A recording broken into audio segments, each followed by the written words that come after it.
Someone says, what's the future? Vaughn Coleman. Ladies and gentlemen, welcome.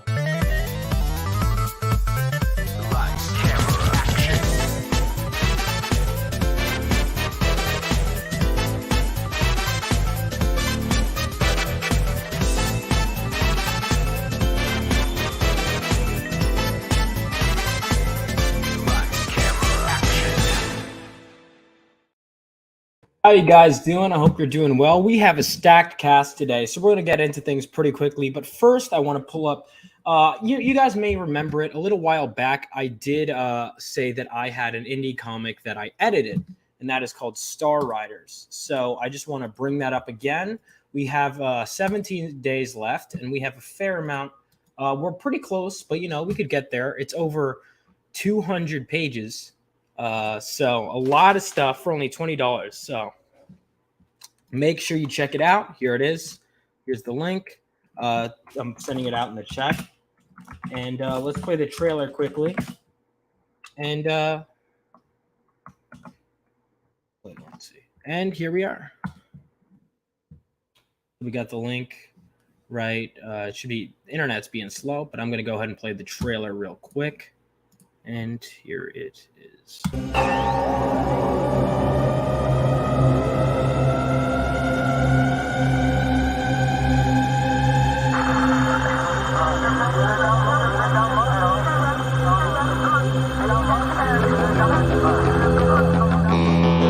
One, two, three, four, five, five, four, three, two, one.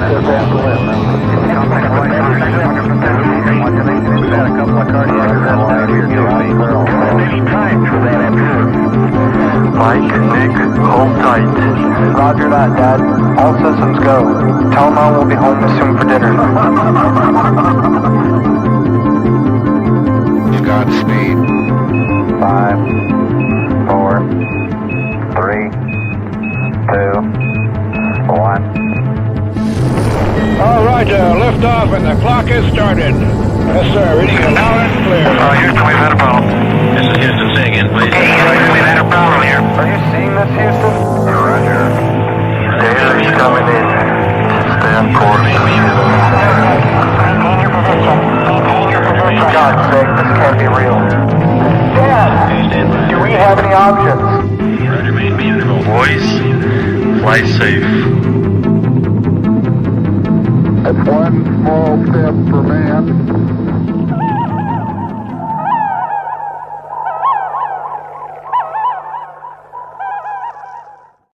So definitely make sure to check out Star Riders. And I'm going to bring everyone out and we'll introduce the campaigns one by one. First up, you know him maybe if you've been around on the channel for a while. And if not, he's been on Vaughn Coleman Presents. So make sure to check out that episode. And make sure, more importantly, to check out his new book. Please welcome Paul Thayer. What's going on, man? Hello, what's going on? Nothing much, man. And then we got Whiskey, who is muted. So what's going on? How you doing? And then we got the two men behind the Desolate Soul Studio who've been kind enough to have me on, and they also have their own brand new book in the works. Oh, here we go. Paul's already showing off. Oh wait, we got two. So yeah, that's the truth behind my show. I do actually kidnap all these people. Oh, one of our guests just joined and then dropped. Oh yeah, Paul, you can show your book if you want. Looks, dude, I love that cover. I think it's great. Variant cover. We got 5 left on our Kickstarter right now before we go into that. But yeah, I just wanted to show it because we only got 5 of these baddies left and I don't reprint. All right. He doesn't reprint. That's good. So it's like every issue is a collector's item then. Yeah, my main covers, like I could reissue things like that, or like we change some logos around. But like my variant covers, like once I print them, I don't reuse them. So this is a variant cover. We printed 50 of them, and then we did 30 with San Diego Comic-Con for last year. So and we're done with those after these 5. Absolutely. Yeah, wow. So that's everyone make sure to get on that. We'll pull up his campaign in a second, but let's introduce the other guests. Awesome. BS Warren, well, he's on my show all the time. He is actually, not a comic book creator, but he has a brand new novel out. Yes. On Indiegogo and Fund My Comic. We have Zach, of course, who's here all the time. What's up? who let the napping giant in here? Yeah, Zach. I was like, oh, maybe he'll give a normal entrance. No, never. No. Never. Here we go. And then we have Nick Capone, who has a new link or a new campaign out. Everyone, make sure if you haven't already to put your campaign links in the private chat. Man, Vaughn, none of you just guess me in the comments in the background. I know that, but no. All right, let me explain this. Let me explain what the show is, right? So yeah, I probably should have led with that. So basically, I'm gonna keep doing this where, like, everyone has the comic shop, like, and they walk in and they see comics like what were in the background, right? Well, I figured, we're in a new age where there's all these comics that are independent, whether they're in stores or not. It's out there. So I figured this is going to be kind of like a comic shop experience where, these are what you're seeing, except what I like about this is more in depth. You walk into a comic shop, you don't get to talk to the creators necessarily, but here we're all right here. Any questions in the chat, you guys can answer, we can ask each other. And it's kind of to get to know the creators and projects you may never have heard of. So, or maybe you've heard of some of these projects and you want to hear a bit more. Either way, you kind of just get a good view of all of it. It's like a comic shop so far. No chicks, exactly. It's the authentic experience. All right. So I don't know. Vaughn's here. Good one. So, all right. So here we go. Paul, you've got. Oh wait, hang on. Let me pull. For some reason, my internet is weird with Kickstarters, so I'm gonna pull this up in another tab, another browser more specifically. And yeah, we're gonna pull it up. But you've got a book. I don't know how many of you guys know Paul, but you've been working on. I mean, I met you at. God, that was like. That must have been, what was that, 21 at Terrific? Yeah, 21 Terrificon. I'll be back there this year. Very excited to be back. July is super action-packed for Project Analysis and Omega 2090. Awesome. So yeah, that's my campaign right there. This is our spin-off series. This is the prequel to Project Analysis, Omega 2090. Do you want me to go into what it is, or? Absolutely. Yeah, go right in. Boom. So Omega 2090, in that year, a super enhanced villain named Crimson Pain rises up and kills off all the superheroes in existence. So the government has no choice to make a super enhanced unit called Project Analysis to eliminate this rising rebellion. And in this series, Omega 2090, we get the origin of three of our main characters, which is Omega, Hellsate, and Thorn, as they take on their first major super villain that kind of like spawns the area of like how they came to be. So we have an original different variant of his armor because he's usually rocking the yellow, the orange and blue, and so he's all purpled out.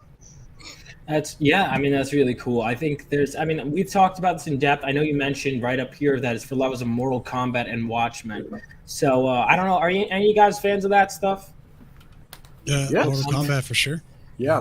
What's Nick showing off? Mortal Kombat or Watchmen? Take your bets. Mortal Kombat. Okay, Mortal Kombat it is. Yeah, so basically Mortal Kombat, because in my universe, there's no multiverse, there's no do-overs. If I kill off a character, I brutally murder them with a fatality and you'll never see them again.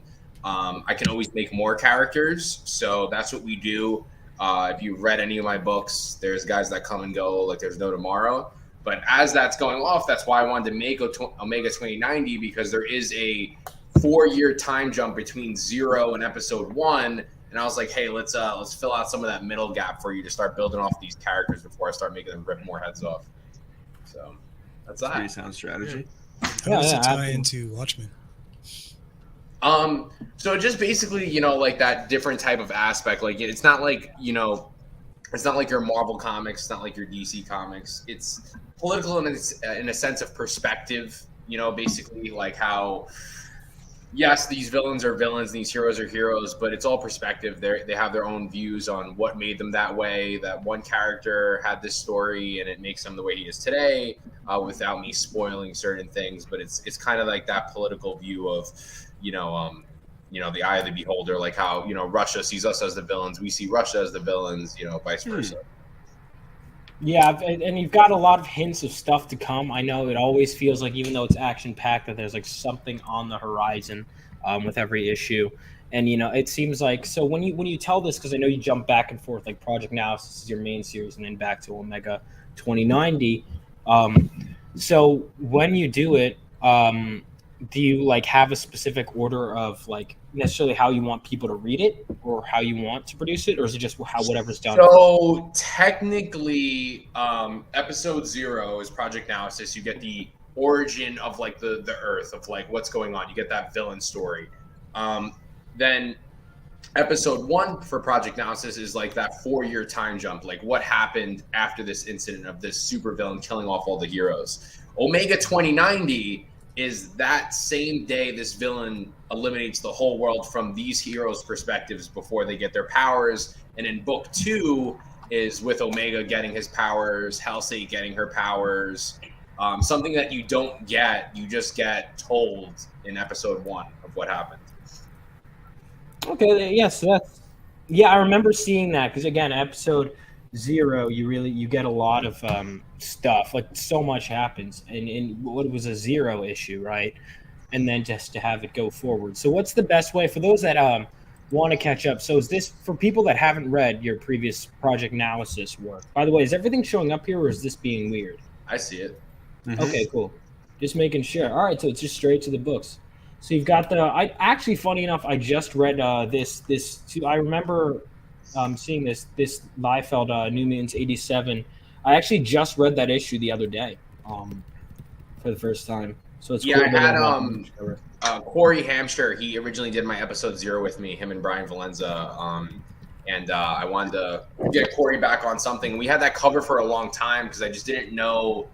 Originally I did Omega 2090 as just a spinoff to see what would happen, if the book would connect with people, because I was trying to get like my order of things intact, of like how I wanted the books to really be produced. I didn't want to rush anything, so I wanted to take a step back, and that's how Omega 2090 came to be. But Omega 2090, you can start from there and then read Project Analysis. So like that would really be the order of how you would read things. It would be Omega 2090, then the Project Analysis episodes. But each book, they do have Easter eggs. They do have sometimes some cliffhangers, but you do get a complete story with all of my issues. Cool. I mean, yeah, I noticed that too. And again, tons of action and death, absolutely. Mm-hmm. And that's, obviously, I'm sure we've all seen that where and sometimes, we like it when our characters get resurrected, but it does kind of take away, from stakes at a certain point where it's like, oh, really? Okay. It's like, oh no, the stakes have never been higher. Okay, well, they'll die. Okay, we'll come back tomorrow. So that's definitely just a really cool mindset to head into a story with, where it's like you can always create new characters, and if they're dead, they're dead. Don't do what George R.R. Martin did. Really builds the character. So if someone dies and it's important to a character, that will actually drive their character forward versus, hey, this made my character act this way for 25 issues. And then now issue 26, the guy that I made all these irrational decisions over is back alive would make no sense for my character. Mm-hmm. Oh, and you have a back cover too. I like that. Back cover on all my books. Yeah, we have Crimson Pain on the Project Analysis, and then we have Omega on the back of Omega 2090. 28-page book. Omega 2090s are 28-page books. We do have a character customization page as well that, we brainstorm a character with your face on it, and I put it in a giant splash page for the back, and then we do a cameo appearance later on. The Decay that I have on there, that's like some creatures that are made from a bed. I don't even want to spoil it. I was about to spoil it. From something that's going on in Omega 2090 book 2, and I have a cool splash page for that I'm looking forward to doing. I just want to make it more interactive, the same reasons why I buy comic books. I would think what would be cool if, I had people have their faces in it, and, So how many people would actually be interested in having their face in a comic? Is that a thing that they back often? Because I see that in campaigns, but I don't really know the feedback from behind the scenes, how well it takes. So you got 4 already. Project Analysis episode 3 is the conclusion of volume 1. So basically all the books that you like, I have the full set of Project Analysis. You get the whole story with that. That last campaign, I'm pretty sure we did 5, and then they sold out so fast I added another 3 for just a higher price for it.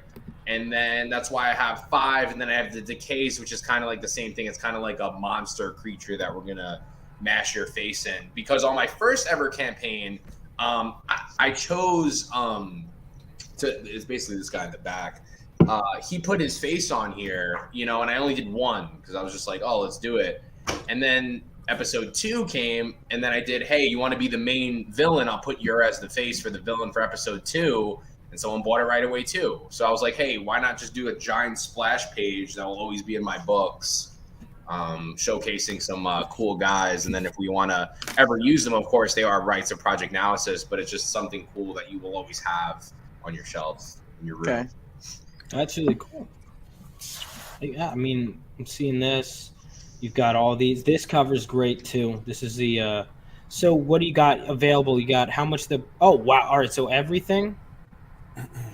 Right here, physical and digital copies for just $60. That's crazy, dude. Yeah, over 164 pages. Put a lot of content in there. The only ad pages would be like, hey, follow us on social media. No got milks on it. We've been putting a lot of work into these. It definitely is a complete set. You do get a lot of information in book 2, and then book 3 and 4 of Omega. When we continue that, will be its own kind of ending to that 4-part miniseries. Let's see, how close are we to getting that trading card, guys? Let's see. At like 500, I think. We did a trading card on the last one because the last Project Analysis did about 4,300 or 4,200. And that hybrid card was pretty sick, and I got 1,000 of those. So if you ever see me at conventions, they'll be at my table. Yeah, I mean, let's make sure we can get this as far as we can be, because everyone gets the stretch goal stuff, right? Yes, sir. Yeah, so let's make sure everyone who hasn't backed it yet, make sure you check this stuff out. This will be great. I definitely am getting there. I'm getting my own copy. I know that for a fact. All right, so you got digital 0, PDF. You've got just everything's digital. You got everything physical. All these are great prices too for this book. Yeah, digital is only for my Kickstarters. I never do digital online. It's honestly too much of a hassle. So I just send you the PDFs. Boom, you got them. I still get people hitting me up months later after the last campaign. Hey, can you resend it? I always got that on deck for anyone that wants it. Because I noticed it on the plane too, and I was like, hey, who really reads these PDFs? And I had the guy like 3 seats in front of me on Google Drive, like reading like a book that he bought or downloaded the PDF, and I thought that was pretty cool. So yeah, you never know. And the books, because I have a couple, I probably could have brought them out before him, but they're great quality printing. Yeah, super cool. I got one here. Super good stuff. Tried it with the highest quality possible because we do charge, as you can see, $10. We're remastering this baby right now, so you are getting an exclusive run, and then like my Omega 2090, that's super baddie. Oh yeah, that one's good too. So I definitely make sure to check those out. Now, and we'll keep that on the link, and we'll make sure to come back to that. But definitely, guys, if you have any questions too, make sure to ask them in the chat. So moving on to the next one, we've got. Hold on, let me pull. You said you had a book out or whiskey, or did you? No, we're still in the development stage of both of our projects. Oh, but what did you want to show? I need the links. Currently, I'm working on the design phase of a comic called Driftwood, which ties into a tabletop game. I could probably talk about both, but I guess we'll just start with Driftwood. It's to be launched sometime later this year or the following year on Fund My Comic. We probably are going to publish it under Arrow, and these are the miniatures and figures that we do as well. So I'm not an artist for 2D, but I'm a 3D artist. And I do actually. So the company that Bayonet Ricochet Miniatures here, or Bayonet Ricochet, does unrelated to the comic, but we do action figures, and toys. And I've been in and around the industry of production of miniatures and toys for a very, very long time. I've been designing them for quite a while, and so we've done our own tabletop game that's in development and been working on that for several years. as a tie-in to the tabletop game, we're working on this comic, like I said, called Driftwood, and it's which isn't here. It's in one of the other links. I can throw it up for you. One of the characters. Sure. Okay. Yeah, let's take a look at everything you've got. And when are you planning on launching this? Within a year or so. We're still writing the script and getting it down. Here's one of the characters here that I'm working on for the reference art. So Driftwood takes place 300 years after the tabletop game, which that we have in development, and it's a story about necromancers and high fantasy and zombies. And it's like the hero has to save the universe, but he's the last person in the world that should be in being the one to do that. So he's not really a hero. He's more of a villain himself. And this is just one of the antagonists, one of the Lich Lords in the story. So it's got like necromancers and all that kind of stuff. And again, still in development. So, and I'll tweet the link to this image if you guys want to, take a look. We do have that. It's also linked to his Twitter, so make sure to give him a follow. And yeah, dude, I'm looking forward to where you take this. And I know we also have some other high fantasy fans right here on this panel with us. Real quick, Bobby has a comment about, he says, Crimson Pain is definitely my kind of character. Looks locks badass AF, but it's okay, Bobby. Thank you. Put a lot of work into that guy, and he rips spines out of their bodies. Yeah. He kills everybody and rips eyes out. He is really a super villain. He's what Darth Vader could have been. Okay, Travko has another comment about Crimson Pain, but I don't know if I should read it. So we got so he's a speedster, right? Isn't that his whole thing? Yeah, he's a super speedster, and I use that same and that's kind of like that Watchmen aspect too, of just like how the fight scenes go. Like he runs so fast, if he punches you, your head's flying off your body. So if you're not super armored up and you're not decked out ready to go, he's ripping you into pieces in half a second. So yeah, sounds like it'd be a fun read. Yeah, and he has dual blasters, and he has dual spikes. So, sweet. Love that.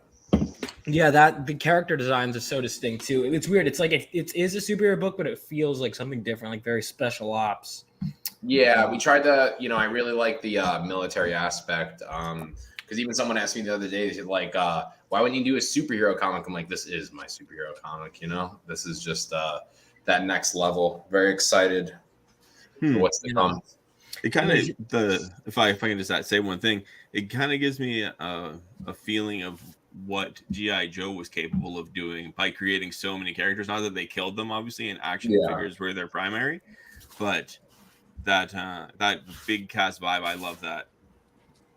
We got them armored up, and I wanted something different too. Like if you because we didn't do the origin. Like you go into episode 1 and you got Omega, he's so super powered.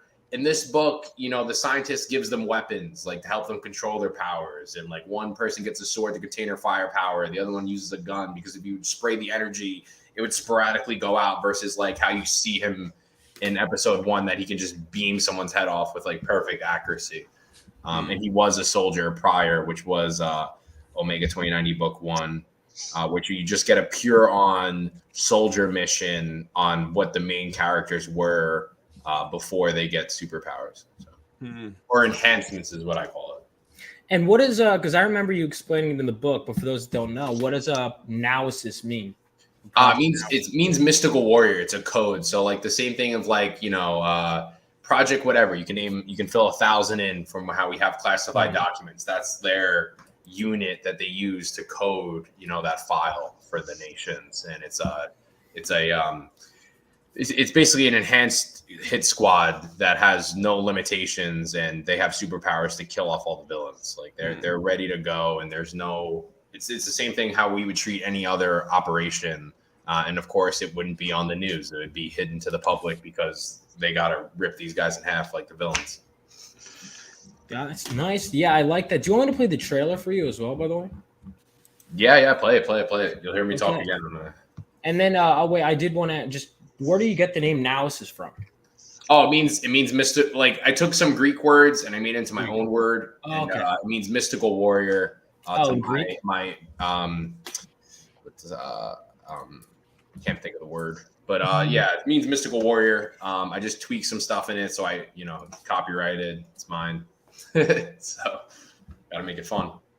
After the trailer here, can we go back talk about the tabletop game? Oh, absolutely, absolutely. Yeah, sorry, I didn't know you had more to show. I'd love. Sorry, I totally just wanted to bring up that comment. I forgot to play the trailer earlier, but yeah, we can absolutely talk about that tabletop. Sweet. Yeah, Vaughn. Shut the fuck up, Zach. Ooh, the animation's cool.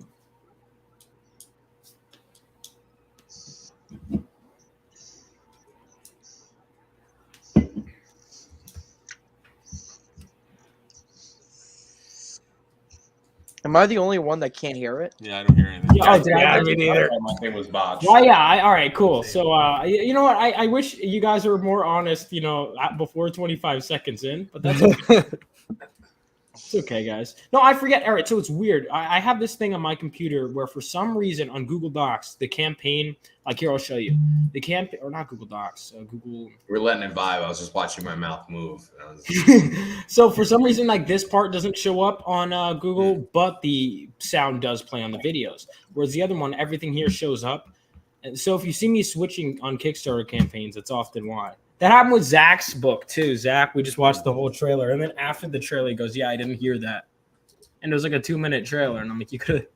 No, it was 1:50. Be more specific. You didn't. The point is, you could have stopped anyway. Can you guys hear it now? A little bit. A little bit.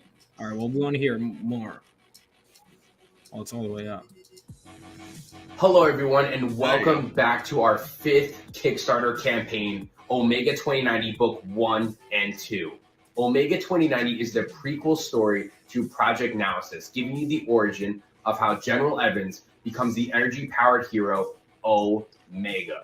For those of you that are new to this series, in the world of Project Analysis, there is no multiverse and there is no do-overs. And all of our books are action-packed with character-driven story.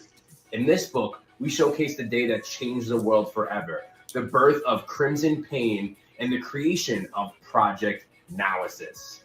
Now, this book is already 80% complete, and we now need all of you to help bring this next installment of the series to life. All of these books will be shipping in June, and if you missed any of our previous campaigns, all of our books are available on this Kickstarter. So, thank you so much for checking out our Kickstarter, and please show support, and let's bring this book to life and have our biggest Kickstarter yet. You heard the man. Do it. I also want to point out the no multiverse stuff. I do very much appreciate that. The no do-overs, no multiverse. And all my campaigns ship a month to 2 months max after. The book's literally done. The only thing we have to do is add those character pages, and the book's complete. We're way ahead of that. It's good stuff. Yeah, and I personally, again, the no multiverse, the fact that, you're just writing a story, and when it's done, it's done. It feels like everything you're reading actually matters, which is, it's not going to get retconned. Yeah, that's another reason why I stretched it out with this new campaign, just because it gets so much worse and for the characters that I just wanted to. All right, you just got a customer. Bobby just got Analysis 0 and 2090 1 off the site. The spine ripping detail cinched it for me. Great stuff, man. Good job, Thank Bobby. you. Appreciate it a lot. All right, so there you go. And Whiskey, did you have where can I look at the tabletop stuff? Yeah, I can. I'll just pull it up for you. Oh, right, you could do that. Oh, can you just switch? There you go. Here's some of the miniatures and stuff we're designing for Banner, Steed, and Lance. Earlier, I talked about Driftwood, the comic, which is takes place in the same universe but 300 years into the future. Whereas Driftwood is a high fantasy kind of setting. This is more rooted in historical accuracy with minimal actual magic or anything like that. And Banner, Steed, and Lance, the tabletop game, is a tabletop game. It's been in development for several years now. We have a historian working on the staff, and he's done several hundred years of history, and we pay attention to historical accuracy as much as we can.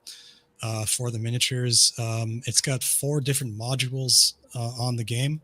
So you have a traditional like full war game. You have a campaign setting similar to Risk, and then you have a skirmish game for smaller battles, and a jousting game, which takes all the fanfare of a jousting game and adds intrigue and skullduggery and some other elements to it.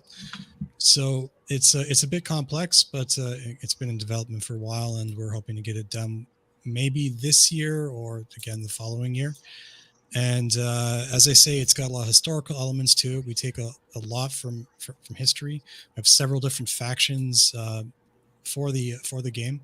They're all based on historical cultures, such as the Arakonig, which are sort of like a sort of pseudo-English faction, the Merovingian, which is like a French Cavalier kind of faction. We have the Rustenman, which are Rus Vikings, and so on.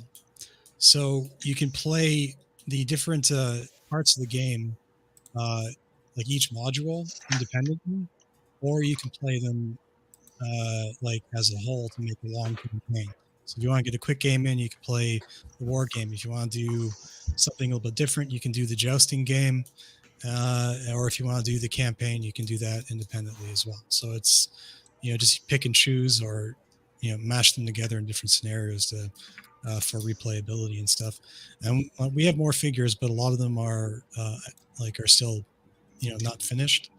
It does take a long time to sculpt these guys because of the process. We use like cloth physics for the tabards and the horses, and it's fairly uncommon. They're a little more high detailed than a lot of the competitors in the industry for historical miniatures that have used more traditional methods of sculpting. Here's some older versions of stuff that we have in some of them, or the which I guess what you call work in progress of some of them. Yeah, I mean, definitely, and that's also part of the reason, I ended up deciding on the name Indie Comic Shop, even though I'm going to have other stuff, because this is the kind of stuff you find in there too. I know I would have friends that would go in for tabletop stuff into the comic shop with me, and you're having a comic with it too. Do any of you guys play tabletop games? I do very occasionally. I have a bunch of Dungeons and Dragons materials. I used to DM when I was in college, so yeah. I never put aside the time, but I feel like I'm the kind of nerd that would love that stuff. Honestly, I just I mean, D&D I love. I've been playing for like 5 years now. It's all about character building. Some of the best characters I've ever made were through D&D, so it's a lot of fun. And I started to slowly dabble in Vampire the Masquerade too, which is also really fun, just different dice system. But yeah, tabletops are great. It sucks because I don't know a lot of people nearby, or lack thereof, to even want to play Dungeons and Dragons, but I want to so bad because I used to. You can play through the internet, Zach. It's not the same. I like the whole, put the board in front of you. I like all the physical stuff, It's part of that process. So these miniatures here, we're designing the game in such a way that they're not just for the game. We're a miniatures company first, and a marketing decision on our part was to make sure that they could be used for other games. We are going to be releasing faction-specific miniatures, the ones that I'm not showing because they're still being designed. I've done all of the 3D design stuff myself. That's my primary job. Like I said, I do action figures and that kind of stuff, and these miniatures. And that's like I do action figures for YouTubers, and I do miniatures for YouTubers. I do. I'm recently getting some commissions through Fund My Comic and the different people that are doing their stuff on there. And we're probably going to be publishing the either independently or at least the comic through Arrow Comics, if you guys are familiar with that company. I think I've heard of them. I don't know if I've backed anything from them yet. So Arrow has done the Little Mermaid. They've done a bunch of stuff, but they've been an indie comic into indie comics pretty much from like way back in the day, doing like black and whites. I think since the 70s. And Luke Stone, the owner of Fun My Comic, is one of the publishers for that. So he's actually going to help me out with the storyboard on the comic Driftwood. So two different things. They're kind of parallels to each other, or extremes. Like one is very much rooted in historical like realism, one and like noble traits of like Western culture, whereas the other one is about the corruption of a fallen empire and necromancers and evils and zombie and high fantasy. So stark differences, but they are tied together through the story. And we do have a historian that did a lot of the history of the original of the tabletop game, and he's done like over I think around 800 or some odd years of history. And we've done like the map and like the different duchies and things, and we put a lot of psychology and thought and history and love for the medieval era into the development of these games. Still in the early stages, we don't have a website up yet, but we're soldering on to those goals. Awesome, man. I'm looking forward to all that. By the way, we got some new people in, so I put the link to Project Analysis once again. We could keep talking about it in the future, but I want to go to this young man who's some of you guys may know, BS Warren. I don't know why I full screened you, but you can wave anyway. So BS Warren has his campaign on both the previously mentioned Fun My Comic and also Indiegogo. So we got let me pull up. Which one would you rather me pull up?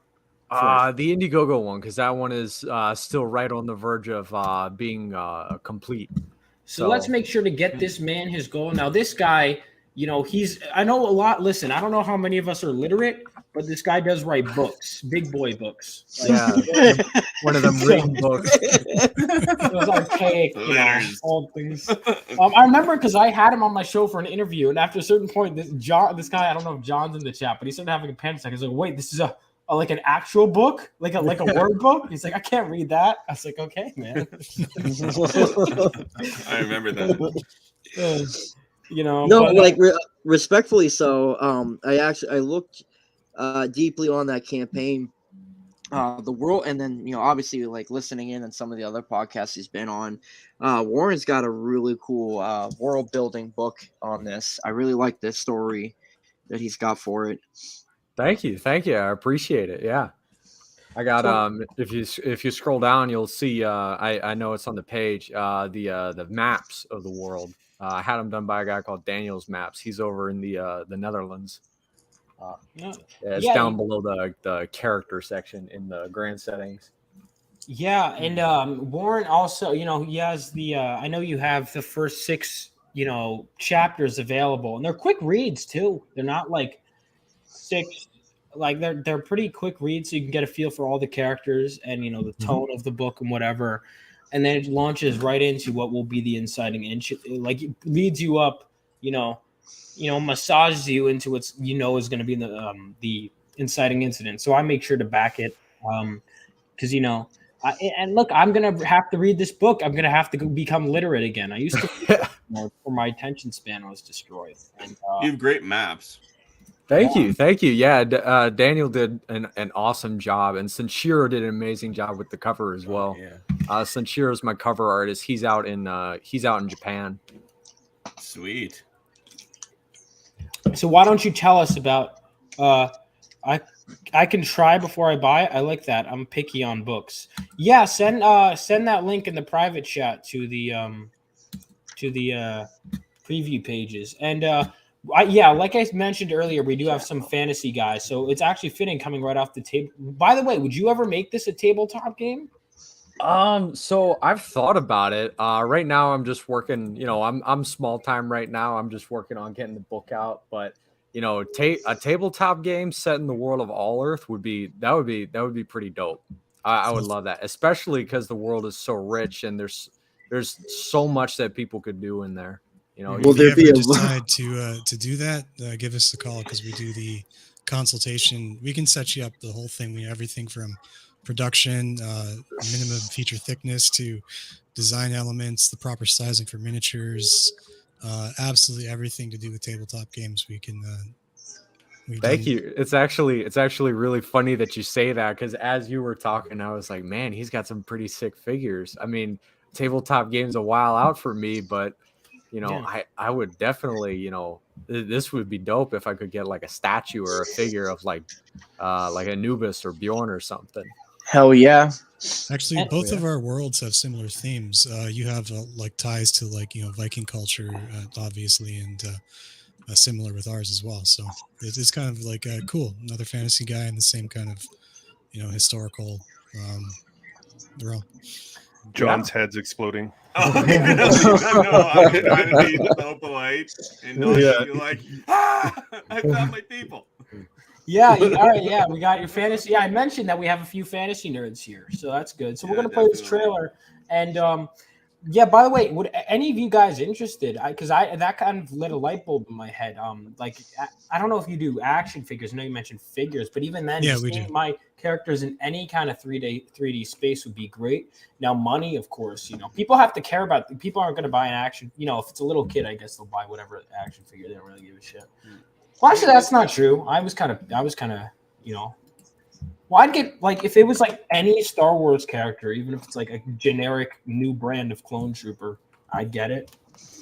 I don't know, me, man, dude. When I look at some of those new McFarlane toys that come out, and I haven't bought toys, I don't know how long. I'm like, oh my god, do I order this to my house? But then my wife fucking killed me. Oh, they're fucking, dude. They're fucking amazing. Some of these figures that he's coming out with. I saw like the Haunt one. I look at the Haunt on Amazon like every other day. I'm like, dude, just order it, bro. I'm so close. I'm pulling the trigger on the Violator one. Yeah, yeah, and it drops like $9, and you're like, oh, dude, like. How do people get in touch with you to? Here we go. Services. There we go. It begins. Yeah. Thank you, but I'm trying to get the first book done, and now you got this. If you want to make an action figure, if you want to make a miniature, if you want to make whatever, we can hook you up. Just send me a message on Twitter. It's the easiest way to contact me. I'm and what's your handle? Bayonet Ricochet. Bayonet Ricochet. It's right on the thing there. You better follow me once I follow you. I ain't playing no games. We have, see that? Look at that! Look, see that? See that? I followed you. See, click, bingo. I expect exactly. You would have been able to see it if you just you don't need like okay. Anyway, so we're gonna play. Oh, sorry. Continue. I think I follow you already. You better be sure, or else apparently Zach's probably gonna get mad on his behalf somehow. All right, hold on. Hear it okay? I'm gonna have to check this every time. Yeah, I can hear it. Yeah, I hear it. I hear it. You're getting scared now. Far away in a world more spectacular than our own, 8 kingdoms of magic and advanced technology are locked in a precarious truce. This centuries-long lull in the bloodshed is prolonged only by the peace summit known as the Blue Moon Council. And as the proxies of each nation prepare to convene once more, they invite their successors to sit in on the international parley with them. However, when an incident at the summit results in them being barred from further proceedings, the 8 heirs are forced to occupy themselves at a local festival instead. And after a chance encounter with one another transforms into 6 nights of mushroom-fueled debauchery, they awaken to find that their week of no consequences has dragged the planet to the brink of war. To repair the peace which they shattered, the heirs agree to work together in secret, but with their differences putting them at each other's throats, that may prove impossible. And as the end to their race against time grows ever closer, it becomes clear that the monarchs have agendas of their own in motion. Young Monarchs: Last War of the 8 Kingdoms is an epic adult high fantasy novel centered around the exploits of 8 royal heirs who band together to save their world from all-out war. Initially written in early 2018 by the enigmatic Blacksmith of Worlds, the work contains nearly 700 pages blazing with incredible feats of courage, wanton destruction, incendiary romance, and skull-shattering smackdowns between arcane beings and monsters.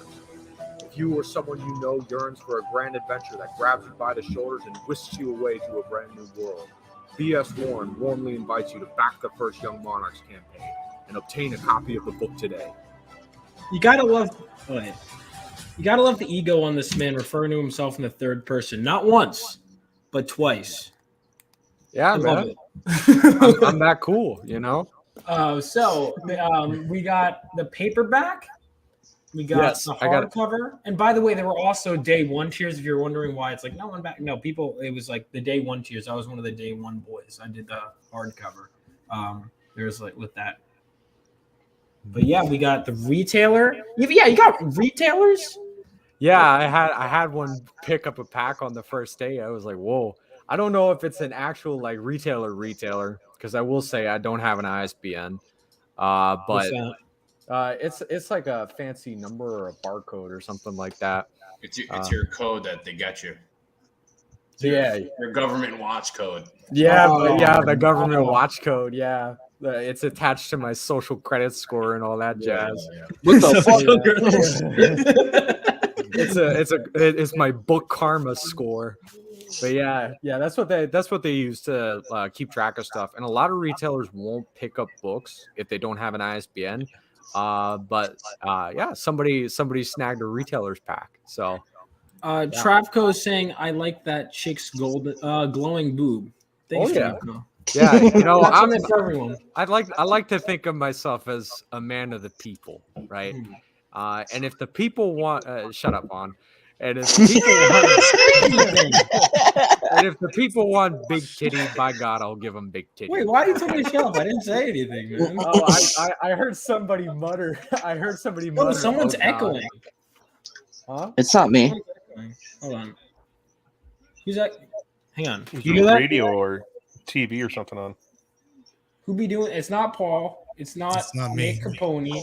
I'm gonna blame Zach by default. You son of a bitch. You are gay. Seems fair. Okay, well. Hold on. Hey, hon. Okay, bye, Zach. All right. So anyway, we're gonna go to what was I saying? Okay, so we've got more fantasy nerds, but yeah, Paul obviously has his book still. Make sure to have that in the chat. We'll get that again for people that are into comics. Echoing, is Mike Barron here? Does Mike Barron echo? I don't know. Is it cool if I drop a quick summary / premise of the book? Oh, sure. Yeah. Can I ask one question before you do? Yeah, sure. Who is the blacksmith of worlds? That's me. Okay. That's me. Yeah, like that's kind of my motif. Not only going third person, but he also gave himself a title. That's what I'm saying. The ego. I respect it. Yeah. Yeah, man. I walk in, I walk in and the room is like, oh man, that's him, Yeah. But yeah, so Young Monarch's Last War of the Eight Kingdoms is an epic adult high fantasy adventure set in the vibrant world of All Earth, where 8 heirs band together to save their world from all-out war following a crazy week-long bender. I got crazy high-octane fantasy action, incredible cinematic worlds or cinematic lands. What else? I've got incendiary romance, like the video says, crazy smackdowns between godlike beings and monsters. If that's right up your alley, man, jump on this real quick.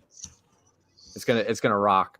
And one thing I do want to say, in the video it says it's nearly 700 pages. So I made the advertising video or that promo trailer before I made that before I finished typesetting the book. And when I finished typesetting the book, I found out that it's actually over 900 pages. Oh my God. Yeah.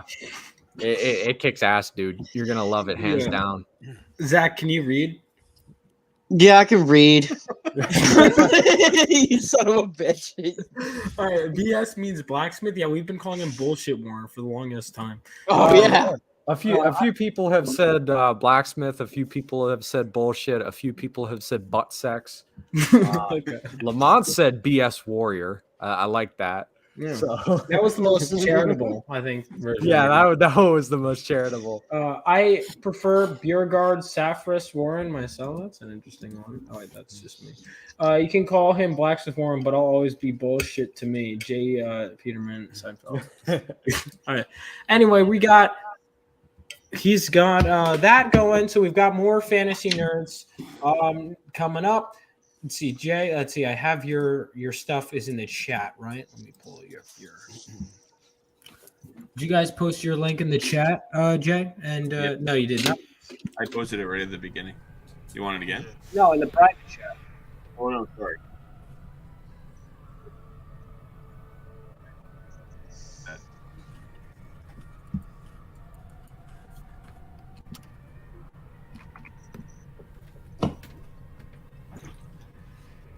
It's okay. So.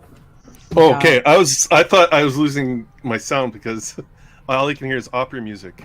Yeah, I'm hearing it too. Wait, I an thought this opera? was like Paris. I thought this was like the Who the entry hell is scene playing to opera Parasite music? It's Arkham Knight. We're close to one of Professor Pig's victims. Oh yeah. Oh, that game, dude. That game was so good. You ever play Parasite Eve back in the day? Nope. Oh my god, it's a PlayStation 1 game. Come on, between the two of you, neither you could put the link in the private chat. Come on, boys. Gotcha, Wait, what? I got you. Oh, there you go. One of you did it. Good job. All Good right. job, Jay. That was Jay. All right. Atlas of Sidonia. We Again. got Again. it right. Again. Right here. Again. Yeah, It wasn't. Hang on. yeah. Was it there? Let me check. I don't believe you. It's not there. You guys are gaslighting me. I didn't say a word. Oh, what he said Don't hurt me. again. Don't label me. Okay, sorry, won't happen again. All right, so we got more. So this is also fantasy, right? Yeah. Yes. Vaughn Let's insulting see. his guests. Look, man, you know what you signed up for when you came on this show. Hey, I Professional. had to sign. I had to sign. I was being kidnapped. That's how I get all my guests for Vaughn Coleman Presents. This is John's story oh, he of like spelled that 5 wrong. years. Atlas of Sidonia. John, you on mute there? Or? He died. He's not even going to bother talking, so I'm going to have to promote this. Mr. Writer can't talk. Come on. Yeah, the writer can't promote it. So he's had this story for 25 years. I'm sure he has. Oh, he's talking. He's muted. Oh, it's Jay. He's having a panic attack now. This is my Me? moment to shine. Yeah, like Are you speak, talking now, dude. John? This is Sorry, your sorry, moment. sorry. I was, Yeah, like just looking at our beautiful campaign. I got lost in it there for a second.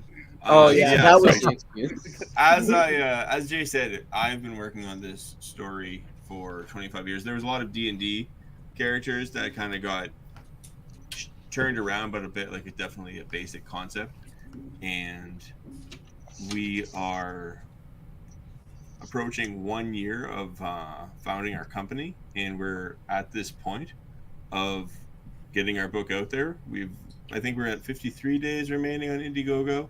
We naively chose to post $10,000 as our campaign goal, and now there's stress about not hitting that 100 because it feels good to hit that 100. So I think next time we'll just go 500, and and then go multiple increments of success instead of just like flat 100.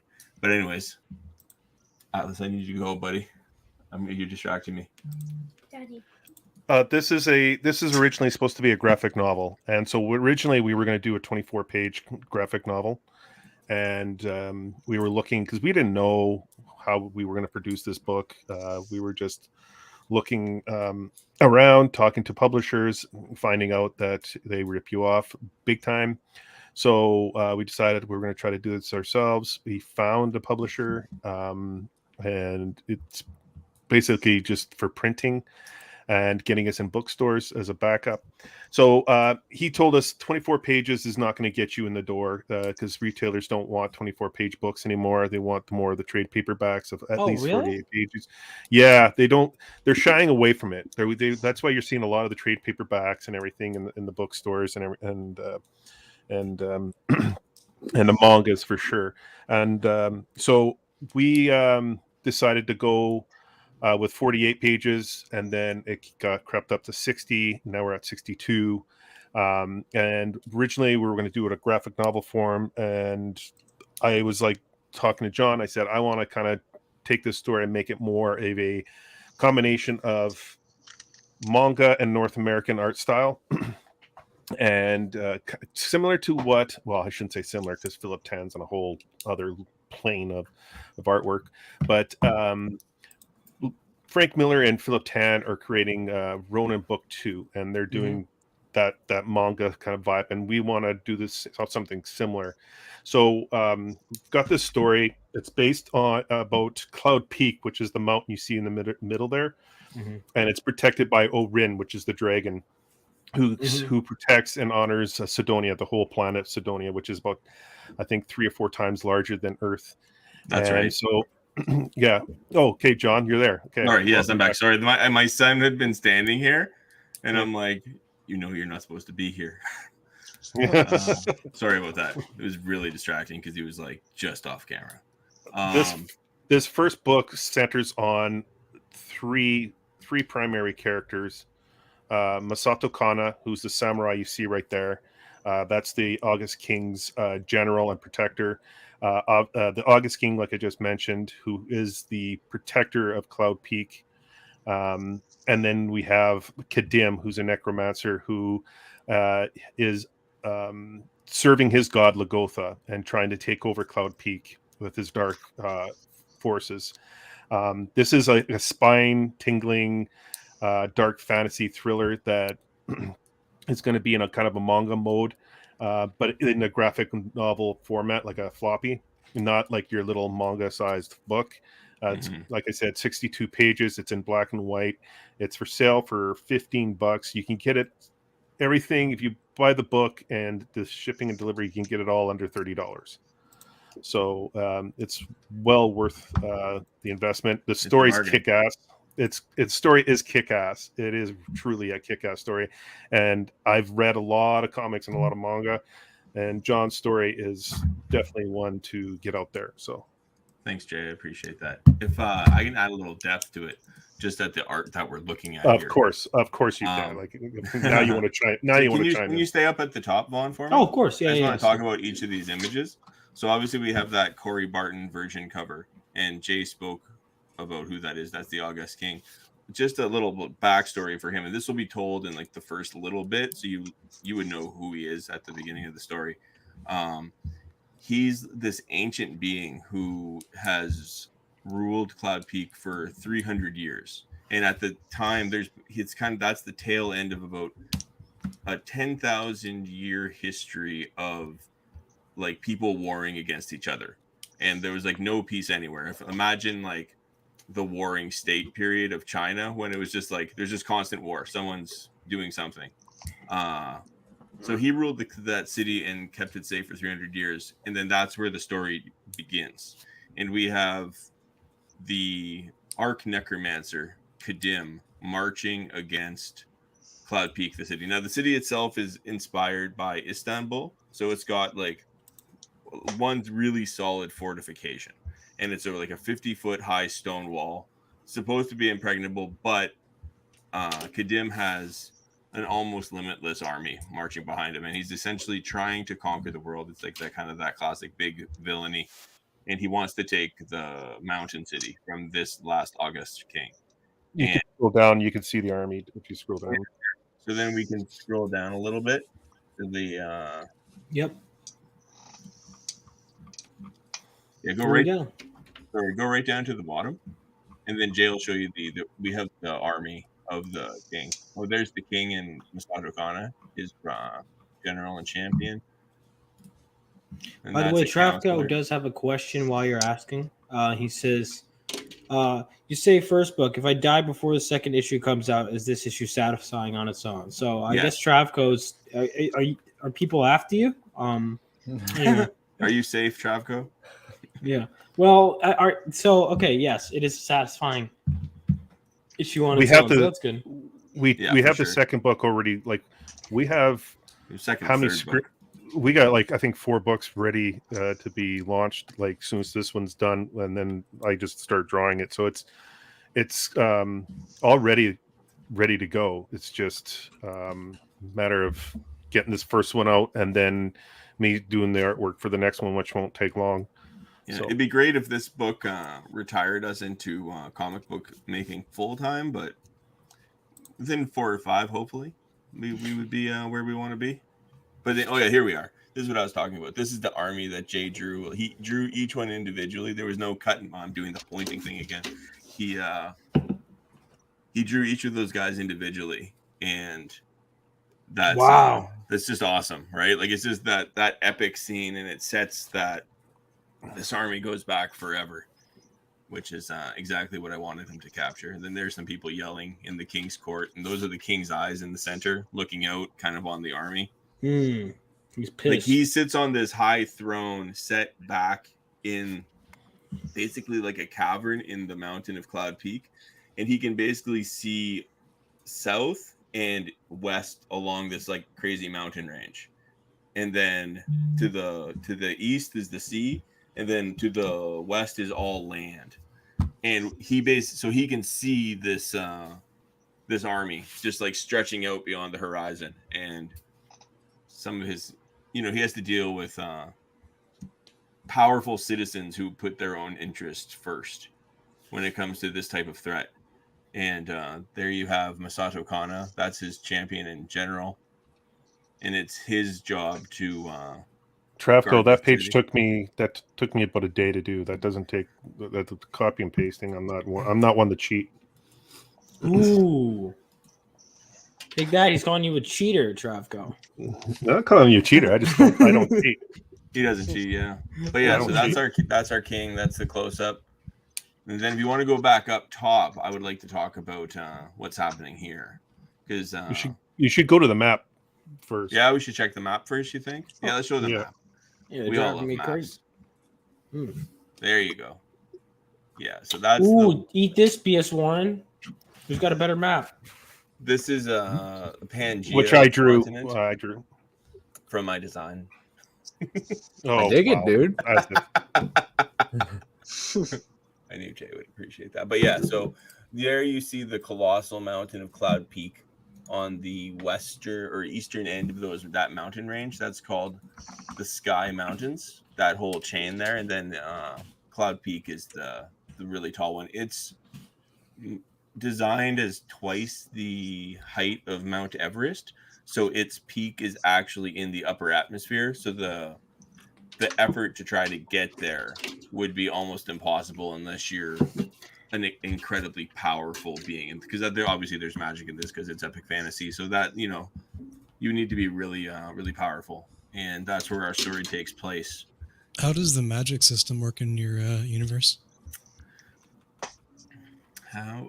Well, I'm really I don't want to say I stole it, but it's like kind of a combination of different systems that I read in books, and then the types of magic you would find in a D&D campaign setting. So like there's an arcane magic or that wizards would do, but the method of their learning it can kind of be done two ways. So you could have wizards who just study the books, but then there's other people who would have like a demon whispering in their ear, kind of similar to what they say about Socrates, how he had a voice in his head that would tell him when he was doing things right or wrong. Well, these demons will whisper magic in your ear. But obviously there's some aspects of society that probably don't like them, like the wizards who do it the right way. And then you have divine magic, and then that's really diverse because of the different types of cults and things that will exist in the world as we get further into the story. Kadim's kind of a cult leader because he's trying to take over the world. A really successful one, I guess. Yeah. John, do you play League of Legends at all? Nope, I've never played that game. So there's nerd shit. No, so there's in the lore of League of Legends, there's a mountain called Targon. Okay. Which and supposedly your Cloud Peak kind of reminded me of it. And cool. Yeah, because Targon is supposedly this deadly, enormous mountain where that people basically in certain parts of the world, people get sent there as like a form of execution to die. But a very select few make it to the peak of the mountain and view like the eternal Targon, like the true Targon. Yeah. But yeah, your Cloud Peak kind of reminded me of that. I was like, damn. Well, if you like League of Legends, back Atlas of Sidonia today. Travko said, I used to have one of those voices always tell me what I did wrong, but we got divorced. May she burn in hell. Oh. Is she the one you used the coat hanger on? Yeah. But we don't gotta go into That was Trav. That's not, just to clarify, that's not an abortion joke. That's a reference. that's a reference to that's actually a special reference to something Travco wrote and drew. He wrote it. I got Travco shocked me with those pages. Yeah, he wrote a really messed up. So here's this thing, a really messed up comic book.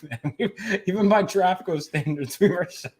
So if you want edgy stuff, Travco, you could be in here. He keeps saying he doesn't know how to work a computer, but he's using one right now. So I don't.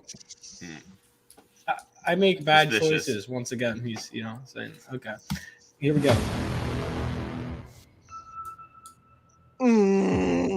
Shut the fuck up.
Looks great, man.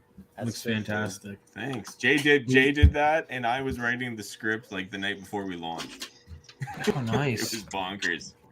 I actually believe this comment. I'm typing on a cell phone, but watching this on Xbox. Mr. Tech. Okay, I believe that, honestly. That does make a lot of sense. Yeah, so make sure. So this is going to be in black and white, right? You mentioned manga, so is it going to to be smaller then? I imagine you're still going to read left to right because it's American. Yeah, it's not American, Canadian. I'm sorry. By the way, you guys are screwing us over with your fires, so thanks for that. It's not my fire. The comic's so good it can't go on fire. Yeah, when they dropped this comic, when did you launch this? By the way, is there any coincidence? Did you drop this comic and then the fire started? Like when did? Maybe it's just such straight fire. Yeah, it's such straight fire. You sorry, Eastern Canada. Our bad. Oh, I feel like wow. All right. Well, guys, if you want to put out the fires in Canada, make sure to back this book. No, America. Yeah. That's a billboard right there. Get a message to Biden. He'll do it. He'll give us like 10 million. Yeah. Guaranteed. We're like the Ukraine. I feel like that might make people hate you more. If you're like, hey, your tax money you're spending on comic books. But don't spend all of your money on comic books. These covers look great. You can order one of the 3 covers that we have, or if you're a collector and you like to do that kind of thing, you can get all 3. You can get all 3 for $60, or how much? Sorry, what was that? I'm always dealing in Canadian. $45. Go right to the bottom. Yeah, 45 American, and then there would be like another $15 US shipping on that, so you could get all of those books for $60. I just added a double page splash there too. If you want to take a look at that. Oh, sure. Oh, really? Travco says it takes a strong-willed individual to choose to draw dragon scales multiple times. It's true. I just finished drawing dragon scales actually. Oh, really? Right here, that one right above Orient, just one more. Go right up, there. yeah, there you go. Zoom in on that shit. Yeah. That's a double page splash right there. That's page 8 and 9. By the way, double page splash, because I was learning about this. I always thought it was just all double page spread. Double page splash if it's just that and there's no other panels, correct, right? But a double page spread is like, so all double page splashes are double page spreads, but not all double page spreads are double page splashes, right? Yes, you moron. Okay, man. I was asking a perfectly. Didn't you go to Kubert school, Vaughn? No, I don't draw. Come on. No, I didn't go to Kubert school. No. But yeah, so this is obviously an epic battle of a dragon, an Asian style dragon that's I have this idea in my mind of like true dragons being this form, while the I guess the classic Smaug or Game of Thrones dragons are more like a subspecies. They're not like, they don't have like that like divine flight, you might say, because these guys can just fly through the sky, whereas the other ones need wings, and they're a bit more bestial, but certainly can be intelligent. So there's lots of dragons in the world, and this first book focuses in on this particular one. Mm-hmm. And he's battling this hentai horror show. Awesome. Yeah. And for real quick, so let's we've checked this out. Everyone make sure to check it out. We'll be sure to bring this back up again. By the way, I do want to, so you guys like dragons? For sure. Don't even. No, Don't even. No. I'm just- No. Joke. I'm just- Oh my God, BS1. Fuck you, man. These people, you said, hey, come on, promote your project. Yeah, all right. I You was invited debating them it. here Yeah. under the premise of kindness, and you're And, going to well, try I and am. dragging I'm your being very nuts all over the kind, face. But I was gonna. Well, you just spoiled the joke. All right. Well, it was gonna be a really funny joke, and then it would have been that's endearing. Now I should buy. Shame on you. Oh wait, sorry. Shame I on shared you. the wrong thing. Now let me bring up Project Analysis again real quick. Yeah, because bring it up. Okay. Yeah, I'm bringing up Project Analysis. So Omega in case- 2090, man. I'm Omega sorry, 2090. Omega 2090. Project Analysis is the main series. It's okay, dude. Yeah, I messed up big time. Yeah, you moron. Same name though. Same characters. Yeah, same characters. world, So if you haven't, same everything. so I do want to ask, because I know that you reveal stuff right in the prequel stuff. So if you have a reading order, is it, because I've been reading it everything in release order, so it doesn't really, but like if people were to get everything at once, which is a tier available, like is there a specific reading order? Yeah, you'd read the Omegas first, and then Episode 0 dives back into. It honestly Zero takes place the same day as parts of Omega 2091 and 2. So Yeah, that's what I thought. I just wanted to be sure, because sometimes I know they'll have like, they go back, like once they reveal something in the future. But if you want to just get 3 and read 3, you get 3 and read 3, man. It's a great book, But Omega 2090 is the start point, and then we're going back to Project Analysis. Like I said, volume book going to be coming out for all you guys that love trade paperbacks. I'm really finishing that now, remastering with reading these pages every other hour to make sure everything flows right.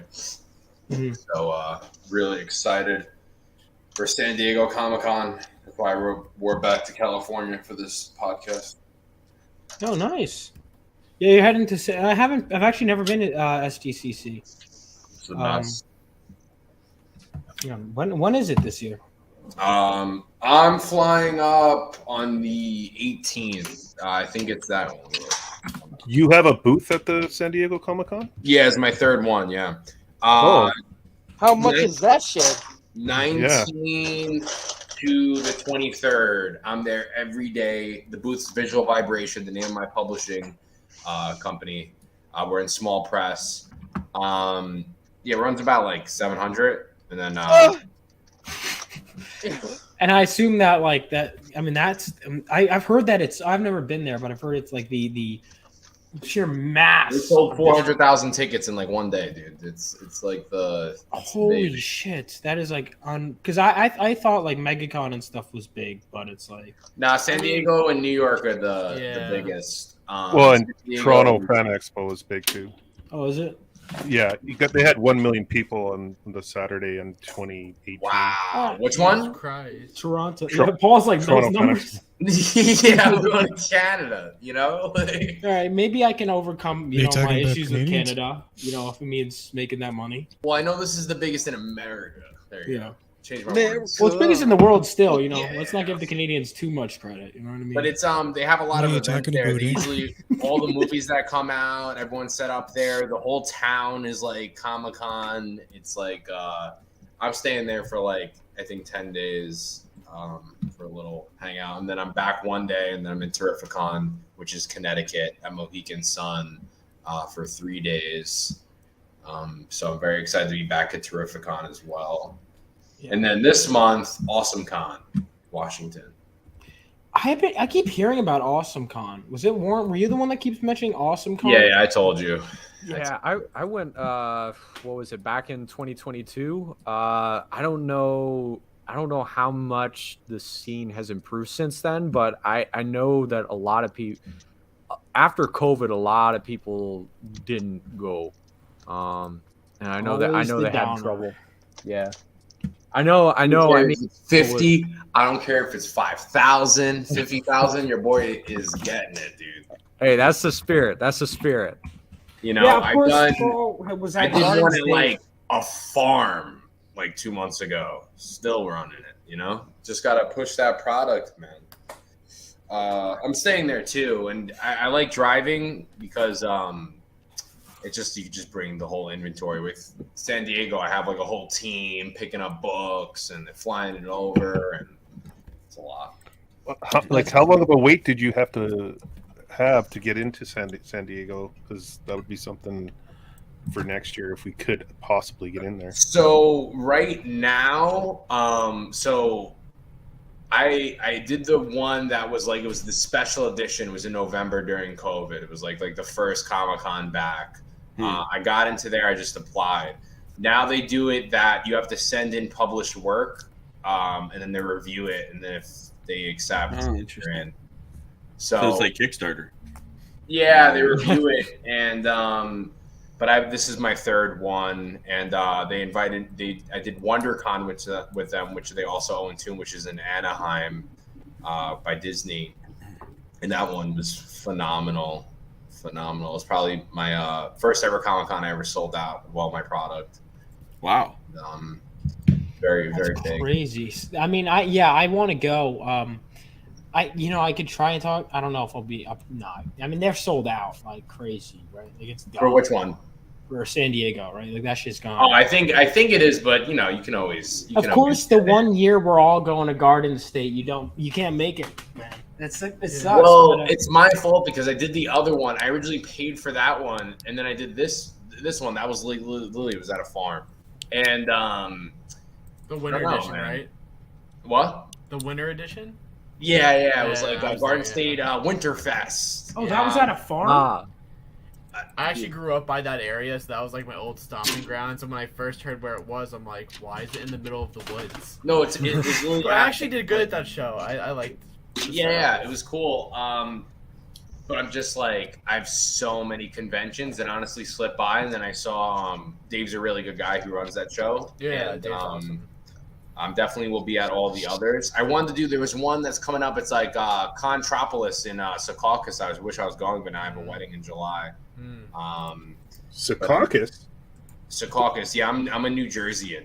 Yeah, we're Jersey. We got 3 Jersey boys here. Oh, yeah. Are you So wait, are you North or South Jersey? Yeah, Bergen County. Okay, all right. Yeah, I grew up in Rochelle Park, so that's like right by there. Nice. Yeah, I moved here. I'm a original New Yorker, but moved to Jersey because it's better and more pleasant people. Yeah. But yeah, no. It's, Is it better than where you were from?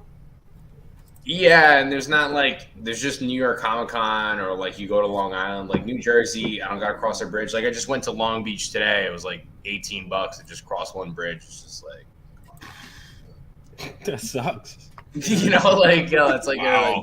Yeah, the Garden State is going to be insane. Well, hopefully it'll be bigger, even bigger next year. Because I was debating tabling, but I decided not to this year. I want to observe it, see how other people do.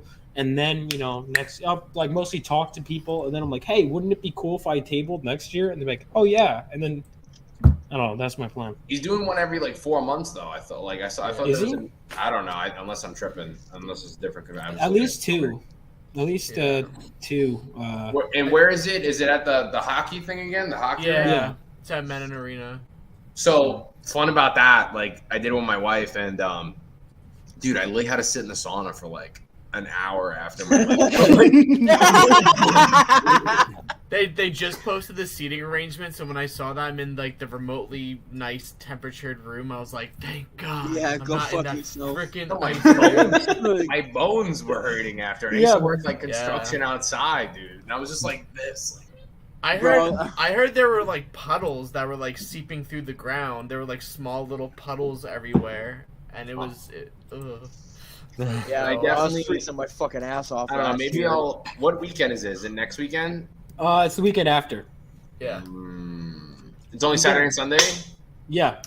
Yeah, maybe I'll ask Dave. Usually people cancel last minute. That's how I got into the. Oh, really? Yeah, I know. Like, a lot of us are gonna be there as fans. Then we're gonna go out, the night after. I know Nick Capone is gonna be there. So why don't we talk about Nick? Yeah. Well, yes. Fuck you, Zach. We're skipping to Nick first. I don't give a fuck. I don't give a fuck, you piece of shit. I'll be last. Zach is gonna literally cry himself to sleep tonight now. Yeah. Oh my god. I hate you all. I'm surprised he's still awake. Yeah. Zach fell asleep again the other night. He's fallen asleep. Yeah, Zach. Yes, you did. You need to put together a Literally, compilation of him sleeping. Footage. You want me to pull the footage right now because he turned his camera off and we just started having a conversation. And we just hear snoring. Yeah. Motherfucker, it's not my fault you stream all the way to like 3-4 in the fucking morning. Zach. He has a point. You were the only Zach. You were the only person who has ever fallen asleep on my stream. What was really funny was when him and my dog were snoring and we're trying to figure it out together. It was magical. Like, who's snoring? All right, so Nick has. Let's see, is it? Oh wait, it's the first link I sent. I'm sorry. Okay, That's the pre-launch page. Sorry. It's okay. Oh, I'm surprised Zach didn't have some comment there. Really, I'm good for you, Zach. I was in the middle of inking, and if I would have moved the line. Okay, so there wasn't like a moral reason, right? No, I wanted to say something, but I couldn't. Okay, just making sure. All right, so we got Nick. Tell everyone about your. It's not private anymore. We got. Let's see, feedback. It's pretty good. That's my feedback. Okay, so Nick, tell us about your new book that's coming out. So, this is my character Purity that I've been working on for about 14 years. It's a bad girl book if you're into like 90s Image, Witchblade. One of my personal favorites, Tarot, Witch of the Black Rose by Jim Ballant, Lady Death. If you're fans of those kinds of characters, then Purity is for you. It's right up your alley. Basically, it mixes history, futurism, and a lot of like heaven and hell kind of characters. If you're into like the Salem witch trials, that's where the story starts off. We start off with Margaret Adams, who is Purity. She's a Puritan. We start off in 1673 Salem, Massachusetts, and she is like most of the witches at the time, or most of the characters, they are convicted of witchcraft, and they probably aren't even a witch. And in this case, she's not a witch. She was actually framed for a murder of an infant, and she's convicted of witchcraft for it. And it's actually the real witch is her sister, who's the main antagonist of the story. And because of this, she is sentenced to death, and she is a slave in hell for 500 years. And she decides after 500 years that she wants to seek revenge after not seeing her sister. And she decides to escape hell and, find her sister and bring her back down to the place that she rightfully deserves to be in.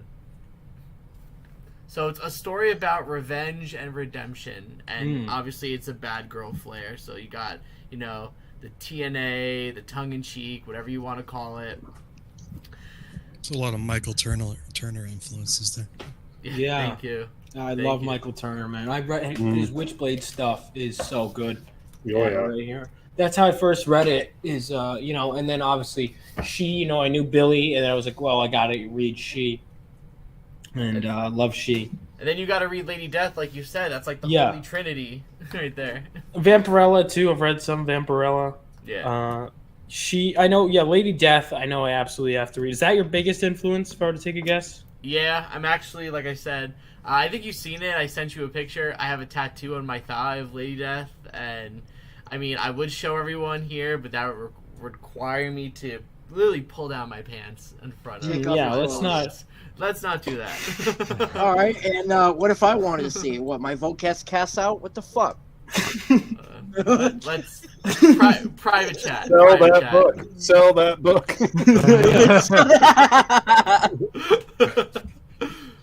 So let's look for books in the chat. Yeah, I think I backed Purity already, but yeah, I know you didn't back Purity because it's not out yet, John. But it's okay. Sign up for Purity. When is it going live? It's going live on Friday, June 16th. So we're slowly coming up to 5-ish days, almost 4 days. So it will be live on Friday. All right. So everyone, make sure to check that out on Friday. So yeah, Nick, I'll get you on. You know, we'll figure it out. I'll get you on again. Absolutely. So yeah, this is the first final character design of the character. Pretty much when I thought of the character, I thought of a mix of things. I was like, what would make a good hellish looking character? And I was like watching an episode of Xena Warrior Princess, and I had a huge crush on Xena, but I also had a huge crush on Gabrielle, and I like kind of was inspired by her later costume. And I'm like, how do I take that costume and make it hellish and look more like Hellion-esque? And that's how I came up with this design. I had like the little Vampirello collar in there, you know. So you could say it's kind of like Gabrielle meets like Sonya Blade meets. Oh yeah, I could see this with the headband. I could see that. Sonya. And the blonde hair. So you mentioned Puritans in the comic. There is like Cromwell make an appearance, or it's after that. It's after that. It's after that. They don't make an appearance. I'm kind of disappointed. It'd be awesome if he's like an avenging spirit or something in the show. Yeah. In the book. Yeah, I mean, you never know. Like, I could definitely play around with it, but yeah, it's kind of like smack in the middle of when it's all happening. Actually, without you could kind of see like in the preview pages, like in the ones I put in the campaign, we literally just like start off right in the middle of the whole scene. Like, yeah, go down. Oh, I went the wrong direction. Yeah, the sequential pages, like the first page, we're diving right in with the whole lynching, and you know, it's no surprise I put it in the campaign as well. This is a mature rated book, so there's like, you know, there's a lot of gore, violence. Like I wanted to be as historically accurate with the whole time period, and you know, there's a lot of like Google searchings of witches being hanged, lynching. Like literally, if the FBI saw what my Google search bar was while drawing these pages, like they would probably be concerned with. No, I probably searched worse. All right, who doesn't think they're on a watch list? Like genuinely. Yes. I'm probably on one. I remember one time I was looking up like somewhere, like, because I was, you know, like, I'll be honest, I was like getting, everyone else I'm sure has done this. I was like zoning out in class, and I started thinking of ideas. I'm looking up because it's related, so I'm looking up guns in class. I'm like, I should probably stop doing this. Yeah. It was like for my script that I was working on. I was like, oh, what kind of guns do they have? Oh, nope, I gotta stop this right now. But no, we got this. Looks great. Travko said, hellish character, chick character is a good start. Okay, there you go, Travko. Thank you. Mature content, hold my beer. Okay, yeah, Travko's it takes mature content to a new level. The last pages we read of his, like, oh my god, straight up degenerate, honestly. This is, yeah, I mean, this looks great. And I know you're mostly a colorist by trade, right? Yeah, so, yeah, I'm a colorist. I color for Dynamite, Image. I've done a few Scout stuff, a lot of indie stuff, but the colors in this book are mine. I also pencil, but a lot of people didn't know that until last year when I started drawing for Sinopa Publishing for Reign of Ages. So, and that's a black and white book, which was a little more calculated on my end, so people could see that I could pencil and ink as well. So for Purity, I am penciling and I'm coloring. I did hire an inker for this because ironically that is my least favorite stage of the comic making process. I hate inking. It's like I would rather watch paint dry than to ink. But so I hired an inker for that. But yeah, the colors on this book are still me. It would be kind of I don't know what the word is, but it wouldn't feel right if a colorist doesn't color his own book. At this point, I should say, Rain was more intentional, but for purity, I wanted this book colored, and so I decided to color it. Nice. That's good shit. I'm not sure if it's okay to ask, but what is your page rate for coloring? Because I'm in the market for a colorist now. I usually do 65 a page, and then I do 85 for pinups and covers. It was actually kind of compelling. All right. People making money off this stream. We got action figure people. We got, we got coloring people, and we also got, ladies and gentlemen. Hold on, Zach. You have all right, never mind, Zach. We're not. Nick, are you on Twitter? Are you yeah. on? Yeah. I'll put my plug into the private comments. Yeah. Yeah, here we go. Yeah, I could share. Well, I could share it in the main, and I can share it in the main chat too. Yeah, let's get Nick some followers. Sweet. Nick Capone on Twitter. Everyone go follow. And I'm also on Instagram too, same handle. I'm definitely a little more active on Instagram, but I try and make, I try to be on Twitter a little more these days. Mm-hmm. Especially, honestly, one thing I notice is if you just look at the trending, what you do, and it doesn't always work. Whatever's trending, you just, especially if you have art of that, dude, you just draw like whatever's trending. Like, but the thing is that would take time. So by the time we're done drawing it, would probably be like, unless you have something for it, right? Like, who's trending right now on Twitter? Let me see. Yeah, especially too. I've been on Twitter fairly a lot in the past few days because the new Mortal Kombat trailers are out. I still haven't seen it. I've been like watching them like a hawk. They're actually pretty good. Not to spoil anything big, but there's no more loading screens. It's just the characters just like kind of charge at each other, and that's where it just starts. It's really cool. That's hard. I'm gonna take a look at the new Mortal Kombat trailers. I haven't checked it out yet. But no, we got Reptile is trending. Okay, so I guess he's in it. Wolverine. Wait, is he actually? Because I know. was super disappointed when they didn't put him in Mortal Kombat 11. No, they have characters and they have like tag-in characters that just like throw combos with you. So I don't know which. Oh, that's weird. Does it look? Look good though? Nah, you got some sick coloring, dude. Good or it looks bad? Thanks, dude. Yeah, even though I'm gay for Nick, like one thing I can say is this man is very fucking versatile with his coloring styles. Mm-hmm. He can change it up like Thank you. whatever book you got, and it's insane because I'm very picky with colorists, and to me, from what I can see, like a good portion of colorists just aren't versatile, but Nick can really change up that type of like genre of what you have for a comic, and it's impressive. Well, thanks, dude. Yeah, that's the thing. Oh, sorry, you go. I teach for the college program at the Kubrick School. I teach first year digital color, and I tell my students all the time is like, as a colorist, you have to be adaptable. Like, just because one color style works well for you and you're comfortable doing it, it's gonna look like shit on some other art styles. Like, if you're like a good painter, like if you love to digital paint, chances are that's probably not going to look good on like a Mike Mignola or like something that's super simplistic or like heavy on the ink. So it's like you literally have to be as adaptable as possible. And like there are times that I'm juggling like right now I'm juggling coloring 3 books, and like they all have different styles. Some have more of a cartoony style, some have more of like a typical house style, some of them have more of like a little more wiggle room for me to play around with a style. But yeah, you can't really like, you have to be super adaptable whenever you're coloring. So now let's bring on wait, where is he? Zach, where's your book? Oh yeah, here. I just finished this up. Oh, Nick Zach, has a big crush on Gabrielle. Yeah. Yeah. That looks great, Zach. That's one of my favorite X-Men, by the way. Nightcrawler is one of my. Somebody paid probably for top 3 sketch cards, so I said, "Fuck it."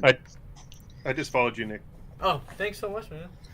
Yeah, Zach. I just do flat colors on my stuff. I'm a simple dude. As Travko said. And it does work for Travko. His the flat colors he got. Yeah, it depends. Sometimes flat colors are better. Sometimes they're not. I always say flat colors is actually for me the hardest to do because your color palette game has to be on point for flats. Like you can't just plop color in there. So I respect people who just do flat color. It's difficult. It's a lot more intimidating than people think it is. All right, Zach, tell the audience once again about Voyage. So Voyage focuses on this individual named Sondron, the main character of this comic, and he's exiled from his star system. He's on this hero's journey's quest to find this spear that's in many fragments, and the funniest thing about it is that he doesn't know the purpose behind the spear that he has to find, and he's pretty much that 18-year-old kid who gets kicked out of his house and has to learn what the real world is really all about, and that's where the story takes place. Is it's his first planet that he heads to outside of his exile, and like an infant, that doesn't know anything, he's easily gets taken advantage of, manipulated, and just what he does in this issue is a domino effect that causes a lot of attention on him. So because of his species, his background, there's a lot of xenophobia, and it's tied to this very dead religion in the universe.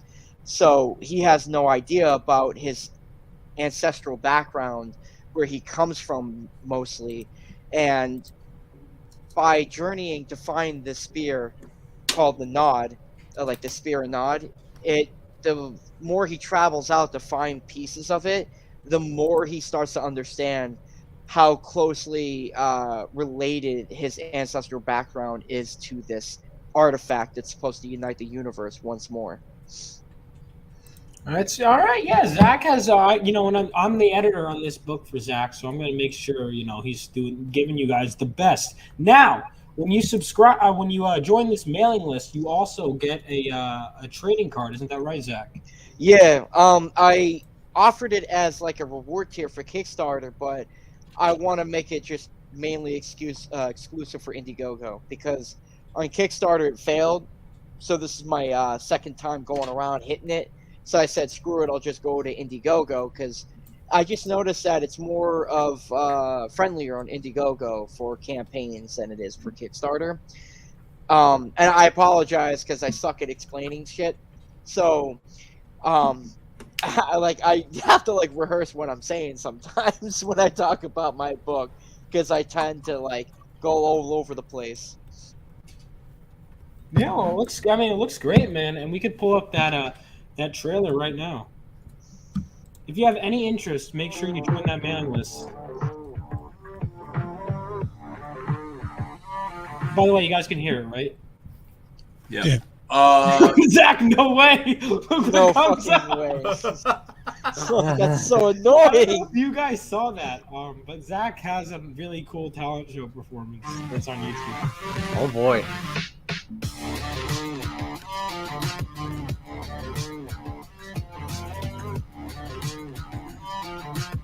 Just back with Mega Books. Nice, dude. Yeah, good choice. Want to see?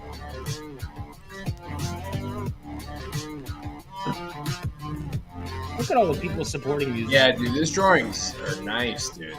Thank you. Mm-hmm. Yeah, great landscapes. Cool. What, how much you put in the goal for? 5,300 for this one. What'd you get on Kickstarter? Oh, for Kickstarter, the goal was 8,300. So I had to take a sacrifice and drop it to 5,300 when I launched on Indiegogo. Why wouldn't you do it even less? I'm just curious.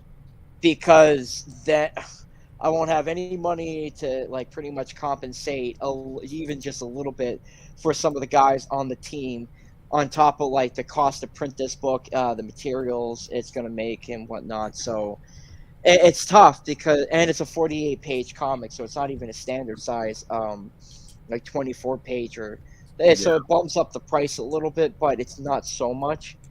I think you'll hit it, Zach. I think so too. Book made?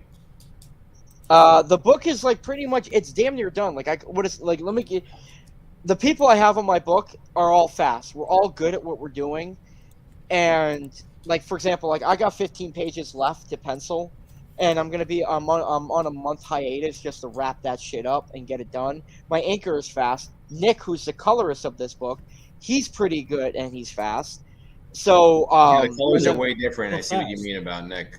and Vaughn is editing, so he's really good. He with the scripts and I'm shit, pretty great. so- Who owns the IP? You?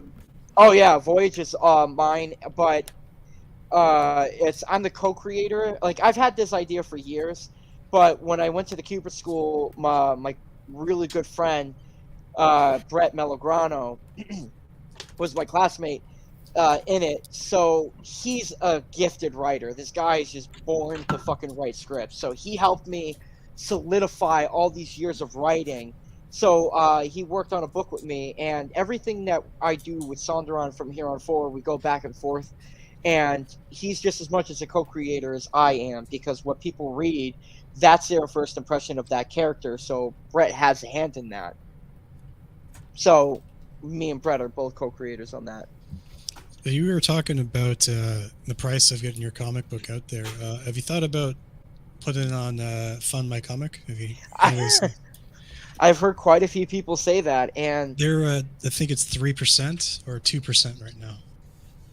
I will think about it like afterwards, like how I see how it goes on Indiegogo. It's just right now, Fund My Comic just seems too new for me to like shoot my shot at it right now. I don't know. What's his face? Baron just posted his comic on there. You should even re-release it on like after you do Indiegogo. I'd put it on Kickstarter for like $3,000. Yeah. Or 500, like who cares? 500, yeah. If Money. you've already gotten Like- your goal, just do it as well. Because it looks great, and I did like, and I was telling Vaughn about it. We were actually messaging about it. I was like, because like my first time doing this too, like I put like a crazy number, like 20,000. I'm like, I'm gonna smash this shit, like. And then like 5 days in, I got like $3-4 grand, but I was like, yeah, there's no way it's gonna hit. So like I put it down. I put it like 1,000, 2,000. Yeah, of course it doesn't charge overhead, but you also got to think of long term if you're going to do conventions and stuff too. It's just good to get those emails and those faces on the books, Yeah. Yeah. Comic This is chat set here, really long campaign dates. Now I do have things. First of all, Travko, I'm willing to work with your rate if you want me to be. I don't remember saying I was a very expensive editor. That's a matter. But I'm willing to work with your rates, Travko. Just message me. My DMs are open. Now, second, he also said I still think Voyage needs a Travis Bannister trading card personally. I mean, I will say what Travco did for the art submission. I really loved that drawing a lot, where I may actually just make that exclusive trading card a Travco trading card instead of just me doing the artwork for it. By the way, did you ever announce a winner of that art contest? Is it over, or what's the deal? I want to announce the winner of that contest once Indiegogo funds there. Okay. So that we So can is the do an draft? So announcement. is the contest still going or no? I'm still 50-50 on it. Like it's because like the campaign's over, but it's not funded. So like until the campaign's funded, I'll have like all the answers for that contest, because I don't want to screw anybody on that. Like everybody who helped participate, they'll get something for it. So some of the comments here, if you guys don't mind me interjecting, some of the comments they were talking about from my comic, you can set up your campaign with no end date, and I think you can transfer your campaign over, so you can bring your funds over onto Fund My Comic as well. It's really compelling, man. And if you want to talk to Luke, the owner of it, he can, you can talk to him, ask him every single question about it. Yeah, Luke does pretty regular live streams on YouTube. You can jump right in. You can ask him questions. He'll set you up. He'll even put you on live stream and or help you promote your book. And recently, they just got into somebody through Iron Age. They're going to do publishing as well. So they're working on a deal for publishing comics. So I don't know. Fund My Comic's got a future. I think I'm gonna use Fund My Comic at least in part for mine. Well, they're also talking about. He was also talking because I've talked to him a few times on Matt's channel. He's in works to have a distribution through the comic shops in North America. Oh shit! Yeah, Iron Age distribution. Oh, that's Iron Age. Okay. I think so, right? Yeah, they Hold just on, made let a me, deal or something recently. Oh, okay. That's awesome. I can get a peek at the tweet if I look for him. But yeah. Yeah, good shit. We got I'm looking forward to that, man. Voyage and all of that. I did a poll on Twitter asking people like where they want me to fund most, and I said that. Yeah. Okay. So let's see. I'll have to look into it. And what's Luke's thing? What's his Here, I'll YouTube? post it in the chat for you guys. Yeah, post in the chat. Yeah. I think I understand campaign correctly. The $5 tier gives me the colored version and the black and white version PDF. Yes. That's a Wait, good Vaughn, deal. I think you sent the wrong link out to the general comment. Did I? Yeah, you sent like Are you the accusing me of preview making a mistake? Yeah, no, but you're good. But yes, so I'm offering a $5 tier for just the standard edition. But if you do want the black and white version, it is going to be a bundle as well for $5. I figured, have both of them in there. Some people might like a black and white version as well. And, it just... Did I sign the right version this time? Let's see. Let's see. No, wait, hold on one sec. Didn't. No, here. This is... I'll post it. This is the pre-launch page right here. Sorry. There you go. Wait. Yep, that's the right one I just sent. But yeah, so I do offer one digital reward for just the standard digital copy for $5, but for $5 you also have the option if you want the colored version and a black and white version. I figured it's still like an affordable tier where it gets more people in if they want black and white. Some people like a black and white version as well, but if not, you can just get the regular standard edition. There's no upcharge to it. So ideally, you could get, 2 for the price of 1 if you want. Sweet. Mm-hmm. Yeah, I really upped the digital tiers for Purity because I've noticed a lot more people like digital stuff with digital prints and everything, but it just gives an opportunity in case if guys can't afford like the physical copy but still want to read the copy. It gives you the opportunity. It's a little more of the affordable tiers, and I also try not to skimp out on those tiers as well. So you are definitely getting your money's worth. So as the tiers go up, I think the highest digital tier that equates to a physical copy, if you're still interested in the digital tier, you get black and white, you get the regular colored standard edition, you get 2 prints, and then you can have the option of getting a not safe for work version of one of those prints, which is the Satan print, which was drawn by me and colored by me. Yeah, I mean that's all really cool, man. That's everyone make sure to check that out. Luke Stone. All right, here's Luke Stone's. I joined his Discord too that you just sent in the chat. But right here. Okay, so Luke Stone's. Yeah, I'm always looking. I want to. My whole thing is I want everyone to have. I want to make sure my comics get in as many people's hands as possible, and the fact that they're possibly distributing is great. I'd love that's coming up soon. Well, they're part of our plan for sure. We're going to. So, I'll make sure to do that. FMC. I have 2 comics in the work. Well, I mean 2 of mine that I own, but I'm also writing a few. Oh shit! Did Paul drop out? Yeah, I think he disappeared. Oh shit. Well, I'll just show his campaign real quick. Everyone make sure you back. Yeah, I don't know if did he when did he drop out? I didn't notice. Everyone make sure to back Omega 2090. Because Paul, listen, I've been backing it since the beginning. I met him at a con before he even launched. Omega 2090. His books are great price. They're the highest quality, and he always responds to the customers. He's great. Streams with them too, actually, believe it or not. So if you guys, let's see, we'll do last round of just real quick going through. So we've gone through Zach. We'll go to Atlas of Sidonia. Again, let's make sure to get this. I mean, we got a lot of pages for $16. I mean, that's a pretty good deal. Well, for you Canadians, it's what is it? How do you Canadians do money? That's like $1,000 in Canada. Yeah, we trade goats. It's like Mexico. Yeah. We get out of the igloo and start up the dog. Oh, no, Paul's back. Okay. Paul, I thought we lost you. Oh, wait. He's loading in. I thought we lost you. Hang on, let me move you back.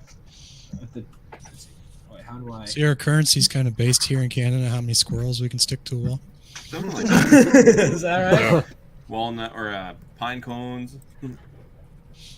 So everyone, I want to, I'm going to have everyone real quick. We'll start with Atlas and we'll go around all the comics on the market for everyone. Why should people back yours over everyone else's? We'll start with Atlas of Sidonia. Sure. So this is the beginning of an epic fantasy saga that for the stories that really inspired me to want to be a writer when I was a kid. And this is our introduction. You could almost say it's like our prologue. And we want people to get on the ground floor with us because this book, while it is standalone and you'll enjoy the story fine, you wouldn't need to buy another book, but it really introduces the world of Sidonia and a lot of some mythology, and then a really great story that we discussed at the beginning about the August King and Masato Kana battling the limitless horde of Kadim the Arc Necromancer. And yeah, we want people to enjoy this. We want to give everybody a chance to, just read a book and escape from their life for 15-20 minutes and not, try to push any nonsense. As John puts it, if you take Lord of the Rings and then you take Star Wars lore, you take Avatar: The Last Airbender, and you take Game of Thrones and you just throw it into a big pot of soup and you stir it around with a berserk sword, you're going to get Atlas of Sidonia. It's like the edge of your seat, and you're going to be on the tip of your toes story. It's like a thrilling fantasy, shadow fantasy manga that's going to be phenomenal read. It truly is going to be a phenomenal read. You're going to be invested into the characters, and then there's a lot of surprises that are going to happen, a lot of cliffhangers that are going to happen. You're really going to enjoy this. Yes. And it's good. $30 delivered to your door for one of lots these. Of, you can pick your lots cover. of action. There's lots of intense action. I wish I could show you some of the pages I've done, but I can't. Spoilers. But, yeah. I mean, but there's violence. There's a lot of violence. Good. There's a lot of dragons. There's a lot of creatures. There's a lot of death. A lot of babes. Just a lot. It's an intense book. It's the whole series is going to be intense. And then one other thing that I'd like to add is that we're the second book with a Greek reference. If you scroll down a little bit, down to the that's true. the Sidonia Greek? No, no. So if you just slow down, this period that you were keep going back up to where the dragon's fighting and stuff. So this is like the mythological age of the world. It's you could say their first age.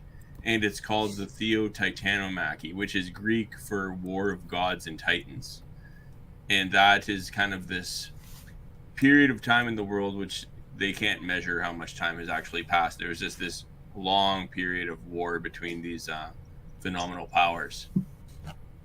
And that culminates with that double splash that we were showing earlier of the dragon versus the tentacle creature from hell. And then not season 8 of Game of Thrones, as Trapco's putting down there. And this here is art that actually exists in the world. This is a stone carving that people did to try to remember this this war that ended that phase of time, the Theo-Titanomachy, and launched the 10,000 years of the War of Men, I suppose you'd call it, or the War of them, theirs, and him, hers, and all the stuff. Good stuff, man. We got all this right here. Make sure to check it out. And now, speaking of Greek references, Wait, well, you know what? Because now the man can speak for himself, and we like talking around here, guys. So, Paul, real quick, there's tons of books on the market, tons of them. Why should people back your book? I always like to ask everyone. Oh well, we can't hear you, Paul. You're muted. Oh. Paul, say something, please. being respectful, muted so you don't hear nothing. I said zoom into me. I'll tell you why. So, Oh, okay. Ooh, good at him. He's got the spotlight on him. come on. Pages like these, man. Ooh. Yeah. That's pretty cool. That's pretty fucking nice, man. And he doesn't come back. This guy don't come back. He doesn't come back? That's good. People show me deaths in comics. Did we lose him? I don't know. He froze. Oh no. One froze. So it was like Han and carbonate. The pitch was so good, it froze. Yeah. You can't beat that. Are we still live? Yeah, we're still live. And Vaughn's looking down on all of us. It's the one thing of beauty. Well, yeah, I your guess book. I'll This looks really cool, dude. It looks awesome. We got anyone that does our cover A's. They also do the interiors. We put amazing work into this. Each story has a beginning, middle, and end that still has Easter eggs, cliffhangers, ongoing story. We're building up to my original idea. I basically took an idea of what Project Analysis was and then worked backwards. And so we're working back from the beginning because who just wants to get dropped into a cycle-filled world without seeing a beautiful world before it? Damn, where is he at? He left. He's in the chat now. Put him in a timeout. Now's our chance, Canadians. Let's take over the. It's our show now. Let's go. It's our show. What are you talking about, eh? Bobby's like, good job. There he is. Hey. Bobby, you got to wait till next week. All the new Omega 2090s come in. But if you can't wait a week for that order, I'll give you one of these variant covers. Sentence, and then they just. Let's all think positive thoughts for Vaughn. Ladies and gentlemen, Vaughn Coleman, the future. Reset your mic. Can you hear me? You're so good. You just logged off. Had to come right back in. Yeah, it did. It was so ridiculous. It just like my PC just shit itself. And then I saw the restarting screen. And I was like, what? Yeah. Blame it on the PC. It's probably you. I didn't touch anything. All right, now everything's popping up. Like, oh, you want to update this? No, I don't. I just want to be on the stream that I started. It happened to both of us. My computer just shut off. Oh, really? Oh, Yeah, shit. yeah. They're coming through us, through the computers. That's nuts. All right, guys. Make sure you back us before they get taken off the air. No, so, yeah, I mean, that page, yeah, I remember that. That was, and again, people are like, in the X-Men comics that started doing that, they basically cured death. And so they start giving them these brutal deaths. And I'm like, okay, they'll be back. And with that, a lot of my books, like I said, we're remastering. So you're never going to get books that say Paul Thayer creation on it. You're not going to get those anymore. Limited, once they're gone because we're reprinting some remastered versions of 0 and 1 with the volumes. So you're getting a lot of exclusive stuff before we have all the new and improved stuff. And yeah, look at that. You can't even see it because it's so shiny, but it's very glossy. Ooh, yeah, no, I had them. They're very high quality. I got to figure out where your printer is, by the way. So, I just was tired of reading the same stuff over and over and over and over and over again. I just had to make my own thing, kill off my own superheroes. Wait, you forgot over and over again. Well, one more time. I have so many books here, but yeah, it's definitely the one to read. Yeah. Were there any particular comics that were an inspiration for this book? John, just why don't we have him on Deathless Soul Studios and ask him those that's questions? even better. Fair enough. Yeah, Sorry, Vaughn, no answers for you. Yeah, Deathless Soul no Studios. answers. He was already on Coleman Presents. I was ahead of the curve, all right? I got him first. I really enjoyed what they did with the Injustice like video game on how like they took these heroes and they had their whole thing. Like I love that like that Superman thing. So I was just like, it's very similar like in an aspect of like like the hero's gone wrong in a sense, but I tried to just make it its own thing, like its own standalone thing. The real thing I really did take the roots from is like I love Mortal Kombat, like I love stories that like hold meaning. Like I was reading like big Batman guy. Batman's my favorite, and you could pick up a Batman book from 20 years ago and Batman from right now, and you don't know the difference. You know what I mean? Right, like yeah, same stories, different stories, the continuity different. I picked up Batman 900. I wanted to blow myself in the face. It was good, but it was like I had no idea what was going on. So I want something that's going to continually grow with the readers. Like I love what they do with Spawn, that it's ongoing, and I just wanted to build my own world. That's awesome. Yeah, that's good shit. And let's see now for the other people. Got that Watchmen right here too, man. Oh yeah, I got mine. Yeah, it's good. That's really good. We got Watchmen. Look, I don't even cap Watchmen, and then we had Fear State Saga. Oh, how's Fear State? Is that good? I love it. And then I got Sandman right next to it. I haven't read that yet. I need to read Sandman. I'm trying to read everything. Like you're supposed, you got to read everything, good, bad. Oh yeah, and that was the thing too, because I had that ideology of like, oh my god, I can't read any more Batman after the New 52. Like I was just like, they restarted it again for me. I wanted to jump out my window, and I love this Fear State stuff. I thought it was pretty good. Tell me you loved Court of Owls and Death of the Family. Well, I got my. I've still never read them. I need to. Oh my god! Scott Snyder fan. I got his autograph on here with. Me too. Yeah, me too. Last night run. With Greg Capullo, so like it's my dude, man. I got him up on top. I got Spawn over here. Batman Spawn. Can't go wrong with that, man. See, you mentioned Watchmen. For the last 5 weeks, I've been doing a live stream with Randy Zimmerman from Arrow Comics, and he's like I said, he's ancient, so he's been doing in and around comic servers. We've been taking a look at the annotated version of Watchmen, like it's all blown up, black and white, and then we have the we're going through it like panel by panel on the live stream, and we have the storyboard as well to look at that, all the notes and how it was created, all the psychology that like Moore, Higgins, and who was the, I can't remember the colorist, whoever the colorist was, because I always forget about him, but. Gibbons, so Gibbons, Higgins, and more, all their notes and stuff as they put the whole thing together. And so the last 5 weeks, we've been checking that out. Yeah, like the watching materials, when I say that, it's like the characterizations of the characters are like very different than what a lot of comics give you too. So I just I take a lot of implements of like, it's like, I take it as an aspect too of like, if I went to a comic shop, would I buy this book? Like would I actually grab it for whatever, $5, whatever. And my answer for myself is yes. I just ready to roll.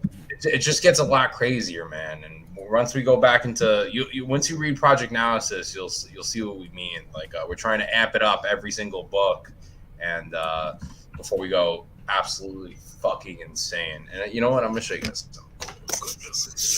I'll show you one of these. I don't know if you can see it cool, but look at that original. That's the original. Oh wait, no, I don't know if you can see it with the light, but.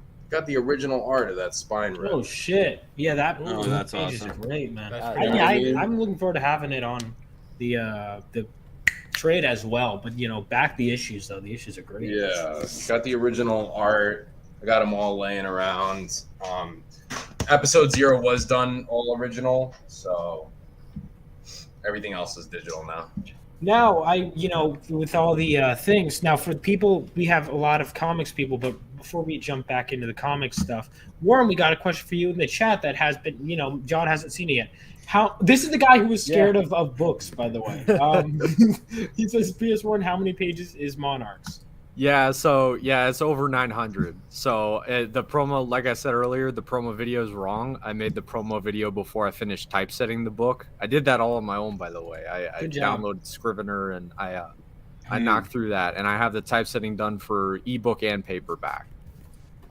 So yeah, it's over 900, and if you order digital, it's not 9,000, over 900. But yeah, I'm like I had a great thing. Was it earlier? I can't remember. I'm like Da Vinci going Super Saiyan. That's what I Bobby, was who gonna by the way ask he next. did back Project Analysis, he's not so that just shows you reach, Paul, that a guy who hates Watchmen backed Project Analysis. Well, it's not. It's just to say, like, it's not like, I'm just trying to give you some words to. Oh my God, I think I would be interested. Like, Watchmen and Mortal Kombat are two very different. Yeah. It's why it's great. If you take elements from things you love, Yeah. Oh, absolutely. I take things from like literally, like I'll be watching a horror movie and I'm like, oh, that's a good idea. Like- I'll take from like, everything. I still even remember. in the movie version when he's like, they eliminate all these people, to blame Dr. Manhattan, on doing that. That's kind of like something that's like used. It's like, this is what we're doing, but this is actually what's happening in a sense. Dude, that's awesome. I did that with what was it? One of the later chapters in Young Monarchs with The Promised Neverland, because I was reading The Promised Neverland, the manga for it, because the anime is trash. But I was reading the manga for The Promised Neverland, and I was like, wow, I like what they did. I liked what they did with Grand Duke Luvis for the Goldie Pond arc. So I threw that in with one of my antagonists, like a chapter focused on them later in the book. So. Like, Yeah. the first page, motherfucker kills 90 million people. He's a bad guy, But why though, right? It's Yeah, reverse. you need motivation. It can't just be. That's a lot of bad writers I noticed will do this thing where they just go, "Well, he's crazy," and I'm like, "Okay, but like, what is that?" But I personally like Crimson Pain, even though he killed 90 million people. But each book you get a little more. Why? Super Darth Vader, man. Everyone loves Darth Vader, man. Nobody talks about him blowing up planets. They're just like, Darth Vader's awesome. Oh, dude, I fucking feel that. It's so Bobby said aggravating. he's This talking. man is so sinister. He's talking about Mortal Kombat. Watching it's very different indeed. One is an iconic courtesan of American pop culture, and the other is Watchmen. Yeah, he said, "What if the good guys are also bad? Postmodernism is the best." Alan Morwell on the toilet jerking off. He's a savage, that guy. He's gonna be a guard of the state. Let's see. So Young Monarchs. Yeah, Young Monarchs, Last Word of the Eight Kingdoms. Epic adult high fantasy adventure centered around 8 royal heirs who band together to save their world following a wild week-long bender. Now, why should people back this book? I Why? don't know how to because I already phrased it with comics. How do I phrase it? Like, all right, fine. There are other books. Why is yours better? Well, first of all, it's already written. This is not, your traditional crowdfunding campaign. As soon, like the day after the campaign ends, if you order digital, you're getting your digital books, and then the following Monday, I'm putting in the order with the printer to get the physical books printed. But as far as reading the story goes, if you do not read the story, you are missing out, and you are going to regret it. It's awesome. It's going to rock your world. I've got 8 main characters from 8 drastically different backgrounds, drastically different, walks of life, and their lives all clash together, and it's incredible to watch them grow as people, and really come together. So, yeah, I had a blast writing them, and I guarantee you're gonna have a blast reading it. It rocks. Absolutely. Will there be an audiobook? John is very concerned. Yeah, eventually. I do have a couple of voice actors lined up. I'll do it, man. But I'll voice some of the characters. I don't know about that, Chief. What do you mean? I'll do it. So I have to be very picky because you'll see. I'll voice this guy. Huh? I'll voice the girl. Nah. Yeah, that one screaming Vaughn right there with the tits out. Yeah. Nah, I have. So the thing is, I have like very, very specific visions of the characters, which Sunshiro, by the way, freaking nailed with the cover.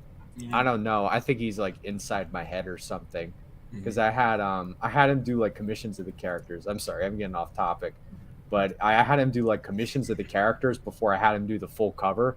And all 4 of them, like minus very small details, he nailed.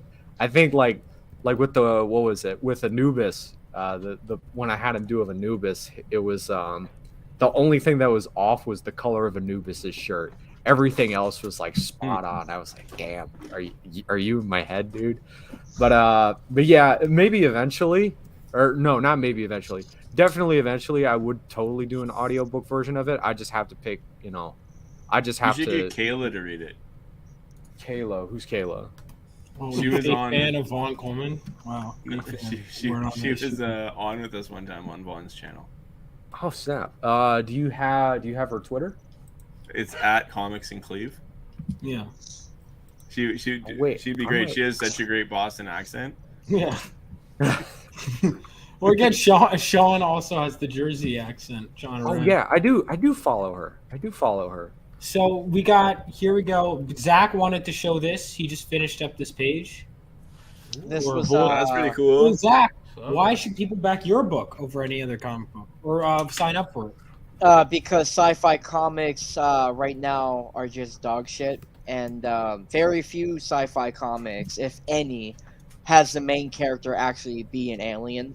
So that's one reason. A second reason is it's like watching. It's like, wanting to watch the Predator movie where the Predator is the main character and the Predator's hunting like another fucking like species other than humans. Or, if you're watching Avatar and there's no involvement like Jake, it's just Neytiri doing Neytiri type of adventures and whatnot.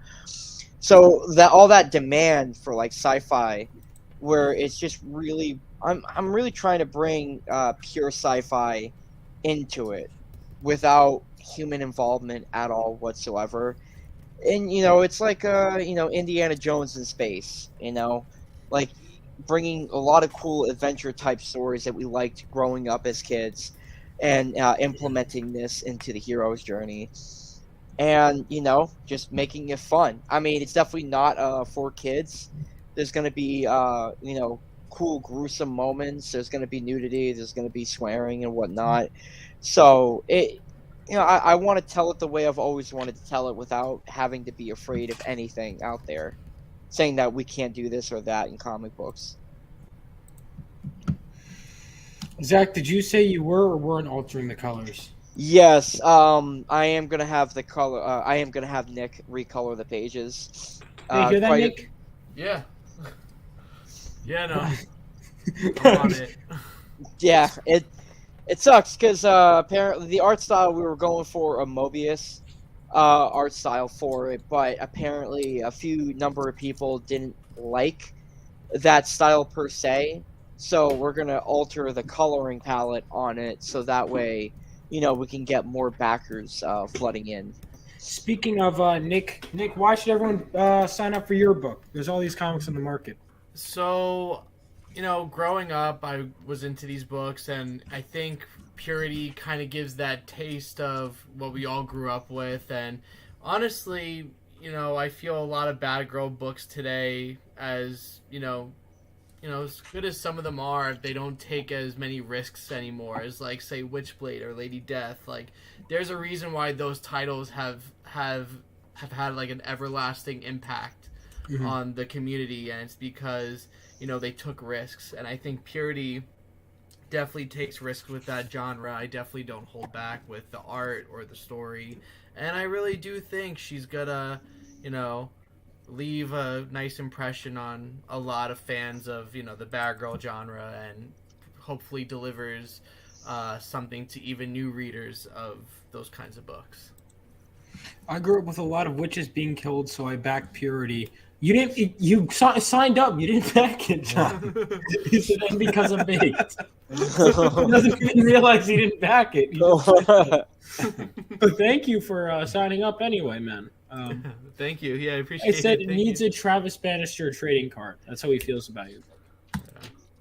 I mean, there is a trading card, but is it a not Travis a Travis card. Yeah, that's we might have to work something out, Travis. The Travco, call them Trav cards, by the way. That's my opinion. Trav card. In another life, Travco would do all the art for those stripper cards with those guys hand out on the Vegas Strip.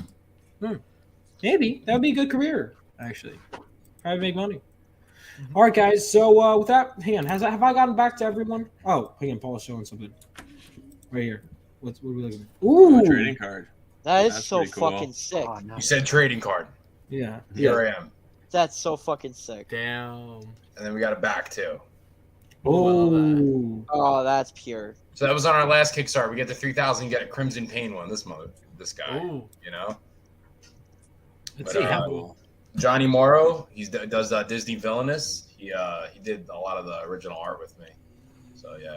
What are we at with project analysis? some I know we backers. went up some. We went up some backers. Let's see where Yeah, we're at 2,524. All right, so let's keep that number going. Everyone, make sure to share it out on socials after this. You know, make sure to follow all these people on Twitter. You know, I tagged all of them in my latest tweet, so you guys should be able to find them all there. And I know it's been a while since we heard from. Hold on, who was it before? Because I think we've gotten back to everyone, right? Everyone's had except for me. you, except for you. That's what I was getting. Yeah. So what would you like to show off? So, well, we don't have a campaign yet, but I guess we do have stuff in the pipeline. So why in the future should you back Driftwood? Because you shouldn't back Driftwood. You should back both Driftwood and Bannerstein Lance, because you're going to have two projects, the tabletop game and the comic. They're going to be tied together. We have historians working on the project. Both projects are a love letter to high fantasy and historical, realism. So you get the duality of both kind of competing with each other.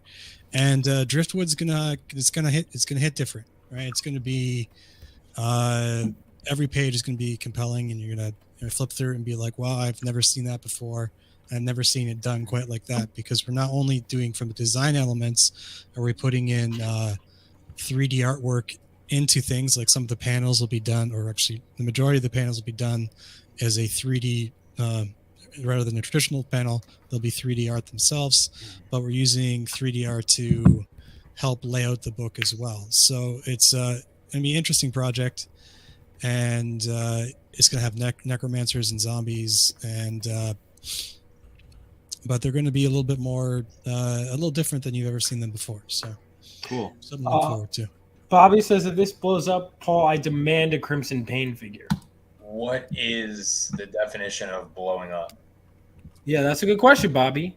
And for you. I will say, dude, I've always wanted a Sondron action figure. I know exactly what accessories I want, like always planned for it and shit. I know the packaging detail, bro. I drew out all that shit. What is the budget I need to have to make a figure? I know Funko Pop's fucking 350,000. Jeez. It really depends on the complexity of what you're looking for. If you give me reference material, ready? I got you. How much for a guy like this? I can't really see it. Okay, see? Fun. What's that? You see, he's like moving arm, moving leg. Somewhere between, I'd say 600 to 750, maybe 800.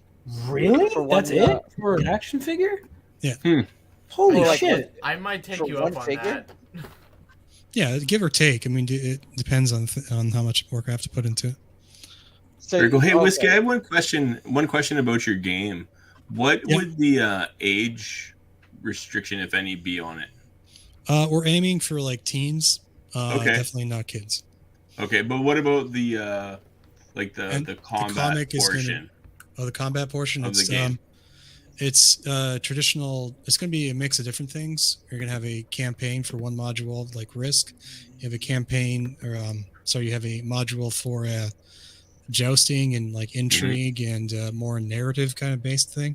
You have a skirmish game, which is like a quicker version of like a tabletop game. Then you have full pitched battles with wheeling and formation and stuff like that. And the reason the development for this thing has been taking a very long time is because it takes a very long time to sculpt this stuff, and the rules are complex, so it's a large thing. What do you use, ZBrush? ZBrush is the primary tool that I use. Yeah. Cool. So is there a sign up page for Driftwood? Not yet. Nothing yet. We're it literally was created about less than 2 weeks ago. Okay. Oh, wow. Well, so where should people follow you on Twitter? I'll send out. Yeah, just on Twitter is where you can find me. I really don't have much on the other social media. What about your YouTube channel? Because I'm curious about that, Watchmen. Oh, so I generally just stream hops. So The Watchmen stuff, you find that at Comics by Night by Randy Zim on the Indie Comics Network. Comics by Night. Can you send that in the chat? Can you send all your stuff? Sure. in the chat?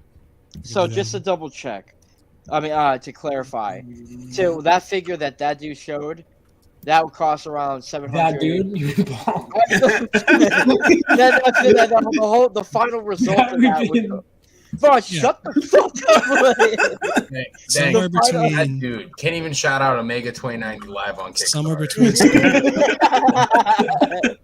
I'd have to look at what you want more in depth and then do an assessment of how long I think it's going to take. But anywhere from 600 USD to 800. If it's really complex, like 1,000 or more. Okay. And then who like prints the these final toys? result, colors and everything, even with the packaging. Okay, so no, I don't do that. I only do the design phase. So okay. We're not set up specifically yet for production until we're launching the tabletop game in about a year.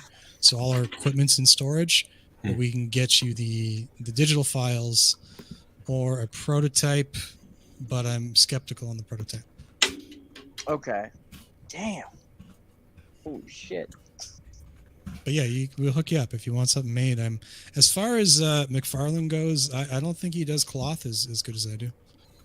Woo! He does cloth. Toy maker heat. Take that, McFarlane. Take that, McFarlane. That's good flex. All right, guys. I love Todd McFarlane. Yeah, he ever watches this? I love him. We never talk Todd bad McFarlane about on here. the guy who made Spawn. You big fan of Spawn? Dude. Yeah. Love Spawn. Love Venom.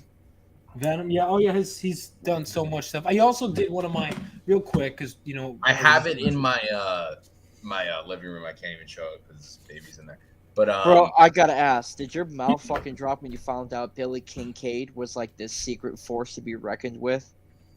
No. I thought I met him at San Diego. He's super cool, man. So like, I thought he was very down to earth guy for killing life. Mm-hmm.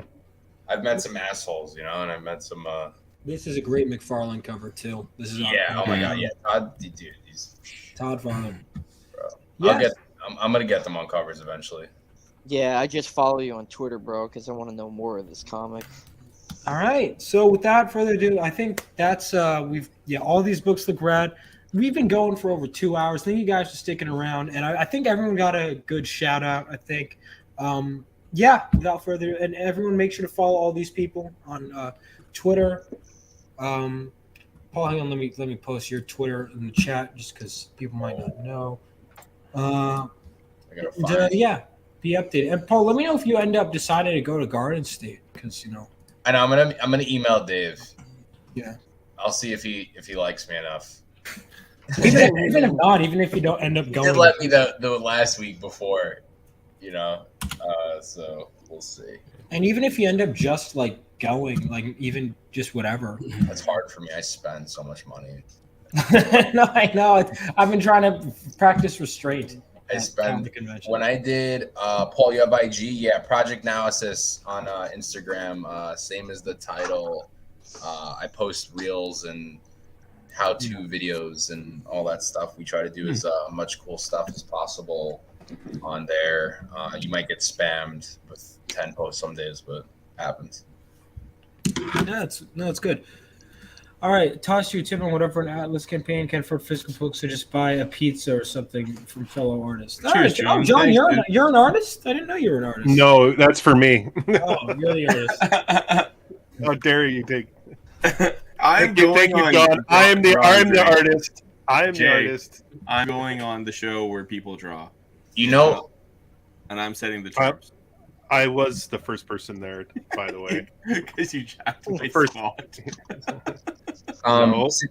Since you guys are all in this realm, I just saw something on Twitter before I came on. Are they really getting rid of Punisher, or is that like some fake? Oh shit? yeah. Oh yeah, they did. Well, it's not just that. They're ruining the character. Basically, what they've been doing is because they hold these IPs, they're not going to get rid of him. What they're going to do is they're going to make him where it's like they're going to basically do something that's even worse than just like killing him off or getting rid of him, where they're basically saying he was a piece of shit from the beginning, and if you disagree, you yourself also are bad. Also, they're going to like basically malform the character in such a way where he's going to be like unrecognizable. That's what they're gonna do. But we're gonna have a Wolverine Predator comic, but Punisher can't exist. No, because he uses guns. Yeah. So that's why. It's so You fucking anti-killing Punisher, support Omega 20 Project now. Yeah. Yeah. There you go. Whoa. They castrated him. Oh, dude. Yeah, they fucked his ass up, dude. He just wears a tiger outfit every single time, just like full on.